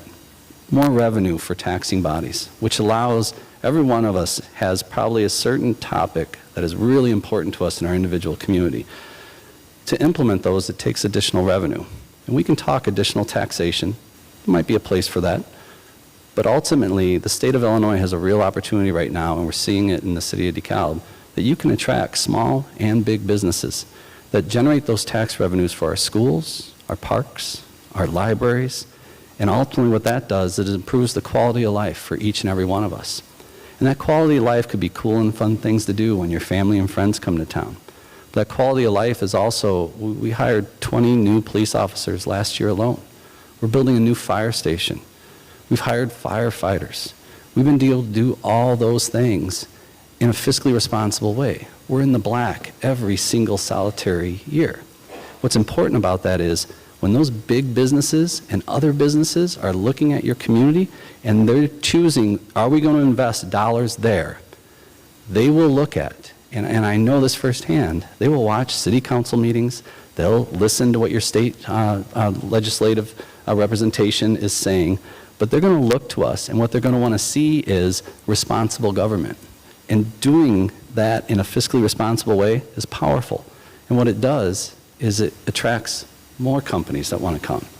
And when you attract more companies, that's more jobs. That's more tax revenue for services. It really is a formula that we've been doing over the last 5 years. I think it's a formula, and it's working in the state of Illinois. Despite what you have heard, the initiatives that we have taken advantage of in the state of Illinois are Governor Pritzker's incentive plans that he has created for business. And we've seen small business like Worley Manufacturing to Meta take advantage of those, invest in our communities, and be able to drive that additional revenue that ultimately allows us to provide those services without increasing taxes. And like I said, in the city of DeKalb, to go from an aggregate tax rate when I took office of 11.5 to 11.1% to 10.1% to now 9.3%, and we know we're going to be in the mid-8s by next year. We're doing that right now in the state of Illinois. So I know the state of Illinois has a lot of challenges. Don't get me wrong. I'm not trying to say lollipops and rainbows here. We have a lot of work to do. But there are policies in place that are effective. that are driving change, and that change is positive for everyone. And I look forward as your new next state representative to be able to help work with all of your communities individually and be that advocate in the state of Illinois to be able to drive that change here in the 76. Thank you. Thank you, sir. Appreciate that. Thank you for the closing remarks. Liz, the floor is yours. There's lots of good work that needs to be done in Springfield. We need to get the economy back on track so that Illinois is an affordable place for everyone, especially families and seniors. We need to improve educational outcomes for our students. We need to create opportunities that will encourage our children and grandchildren to make Illinois their home. We need to attract and retain qualified teachers and first responders. We need to create a business-friendly environment so there are good jobs available, and all of this is doable if we send the right people to Springfield. Several times this past year, I have heard a simple but powerful quote from Abraham Lincoln. "I do not like that man. I must get to know him better." Undoubtedly, what Lincoln means is that taking the time to get to know others better, even if we think we dislike them, may have a surprising result. The other person may have a perspective which we have overlooked and is valuable. And in the world of politics, where legislators must work within their own parties and across the aisle to get results for their constituents, it is a powerful reminder that to succeed, it is valuable to reach out to and work with others. I know how to do that. Thanks again to each of you for being here tonight. I'm Liz Bishop.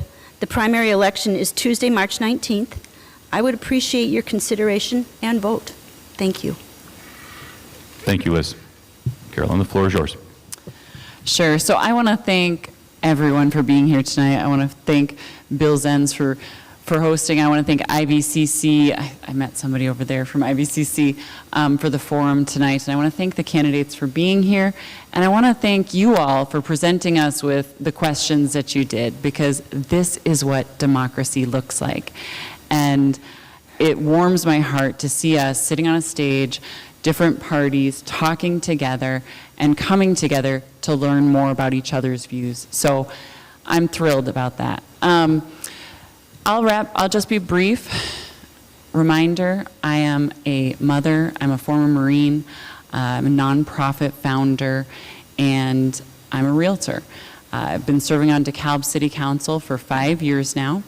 I have my master's in public policy and administration, my undergrad in economics, and I believe I share your values. I believe that I have the same values that you do, where we put people first above everything else in this district. So I'm asking for your support. I'm asking for your vote. My website is carolynforstaterep.com. My Facebook page is Carolyn Morris Zazada, Fighting for You, because that's what I intend to do in Springfield. Thank you. Thank you, ma'am. Appreciate it. Crystal, the floor is yours. Thank you. I'd like to add that I'm a Peru native, and my maiden name is Powanski. My family's been in this Illinois River Valley since 1904. I also want to add that my grandfather, Andrew J. Powanski, was a recipient of a Purple Heart and a Bronze Star. Once again, Crystal Loughran for the Illinois State Representative, Republican for the 76th District. Illinois has become broken from the great state it once was. It needs to be fixed, and I'm the one with the plan to fix the problem.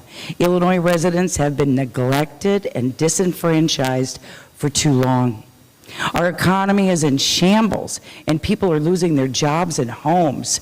After the COVID-19 crisis, we've seen massive forced shutdowns of Illinois businesses. Because of this, many Illinois businesses and residents packed up and left the state permanently for states that welcome them, meanwhile offering lower taxes and less regulation. We've lost too many of our relatives and friends because of the economic flight. The problem is not about today, it's about tomorrow. It's about the future of our children and our grandchildren. What are we to leave them? A failed state and a number of unpaid bills? That is not fair. We should work harder to resolve the issues that exist in this state so they may have a bright future with a strong economic prosperity. For a long time, Illinois has elected career politicians who have done nothing for this state except to spend money that we don't have on needless programs and protege appointments. Because of the Democratic control in the State House, Illinois is facing a pension collapse and will go bankrupt soon. We need to stop this now with common sense spending and accountability. My plan is simple: to return the control of the state to the people. The Democrats direct and pass legislation to support the sexualization of our children to satisfy social advocates. This is a false narrative. Ultimately, this will get worse. They've already attacked our Constitution and gun rights. Now they want complete control. With the passing of HB 3653, it guarantees a rise of crime in Illinois, including more drugs, gangs, and murder. I will fight to recall this nonsense law. That is why I've chosen to run for office. I've decided to run because I love my family, and I will do anything I can to protect their future. Just like you, I'm not happy with the Illinois leadership. We as Republican conservatives need to get elected because our core conservative values. We're not looking to benefit ourselves, but to better Illinois for the sake of our families. I'm no politician once again. I'm just another Illinois resident with a plan to finally resolve the problems that exist in this state. My platform will better the lives of all Illinoisans. It starts with the economy. We need to boost business and the money will follow. With direct tax incentives and subsidies, we can recruit big business to Illinois. Meanwhile, they can provide more jobs. We need lower taxes. Our residents are the highest taxed in the nation right now. There should be no reason elderly retirees should have to pay taxes on their fixed incomes while paying for very expensive medications. Our pensions require to be funded and protected. They shouldn't be used as a personal piggy bank. I believe in parental choice. Government should not have control of how we raise our children under the guise of the Board of Education and the school boards. We also call for better protection of our children in schools. My plan includes hiring more police resource officers and using veterans to aid them. We need to care for our veterans. I will fight to end veteran homelessness and provide them with a better and more access to jobs and education. We have to protect our youth by educating them early about dangerous drugs and violence. It starts with parents. No parent should never have to bury their child. I will pass laws to provide preventative training for at-risk youth. I'm pro-Second Amendment, and I'll protect your right to own your firearm. In today's society, it's necessary. That is why I back our police 100%. I will pass legislation to protect them and offer them the funding needed to combat crime. Criminals have to be prosecuted to the fullest. That is my stance, and I stand by it. I call for your support. Now join me on my mission as I fight big government and career politicians. This challenge will not be easy. Let us do it together, and I will make you this promise. I will never fail you, and I will never quit you. I'll be in it for the long run to give you the representation you deserve. And I also want to add that tomorrow night in Ottawa at Woody's Steakhouse, we'll be there at 5:30 to 9:30 for a fundraiser, and I hope I see you there. And I thank you for this opportunity, and I fight for the people. Thank you. Crystal, thank you. And Marie, if you can close this out for us. Absolutely. I'd just like to say thank you to everyone who tuned in and who came out on this rainy night, to Bill Zenz and the Illinois Valley Chamber of Commerce, as well as to everyone who has an interest in this race in general. My name is Amy Marie Briel, and I am running to be your representative for the 76th House District. I bring experience, understanding, detail-oriented communication, and the ability to elevate the district by exposing what our challenges and triumphs are and can be. I am also a strong proponent of making sure that we have good schools, adequate health care, mental health, facilities. And as y'all know, my 3 boys would have been great to be able to have them go to physical therapy down here. And we could have moved back a lot sooner. I think one of the things that we have to focus on as a state is ensuring that we protect our citizens, but we protect their freedoms. I want to make sure that Illinois remains a bastion of freedom in the country for reproductive health. That is something that we have to be sure that we do. Another objective is to focus on our infrastructure. And infrastructure is a broad term, right? You think roads and bridges, but it's our railways. We've had several rail derailments, small, but recently in the area. It's our waterways, being able to get our grain to market in a timely manner that doesn't require shutting down the Illinois River because of drought. It's our infrastructure when it comes to utilities, making them accessible and affordable, but basic, fundamental things that most places have, like turning on your spigot and getting clean water, are a challenge in this area. And that is what I am fighting for. That is what I plan on doing, elevating our challenges and successes to everyone who has a say in how the budget gets made and what we can do, connecting those resources that exist to this district. I will be open, brutally honest, ask anyone who knows me, and available to you at any time. Please, if you are interested to learn more, go to murraybriel.com. That's MurrayBriel.com. Reach out, and most importantly, vote on March 19th in the Democratic primary. It is crucial that we come out and show our support and choose who you feel would be the most qualified leader for the next 2 years. Thank you. Murray, thank you very much. Thank you to all our candidates for this evening for your time and your thoughtful answers. Appreciate it like you wouldn't believe. Hopefully, as you've been in the audience and you've been watching at home, there's been answers from all of the candidates that you saw the other 4 nod their head in, right? There are things that we can all agree on. We might not get to the answer in the same way, but there are topics that we can all agree on that need fixing. So appreciate you, appreciate everybody in the audience. We went over time, so thank you for hanging out with us and everybody at home. And again, thank you to these candidates. Thank you all.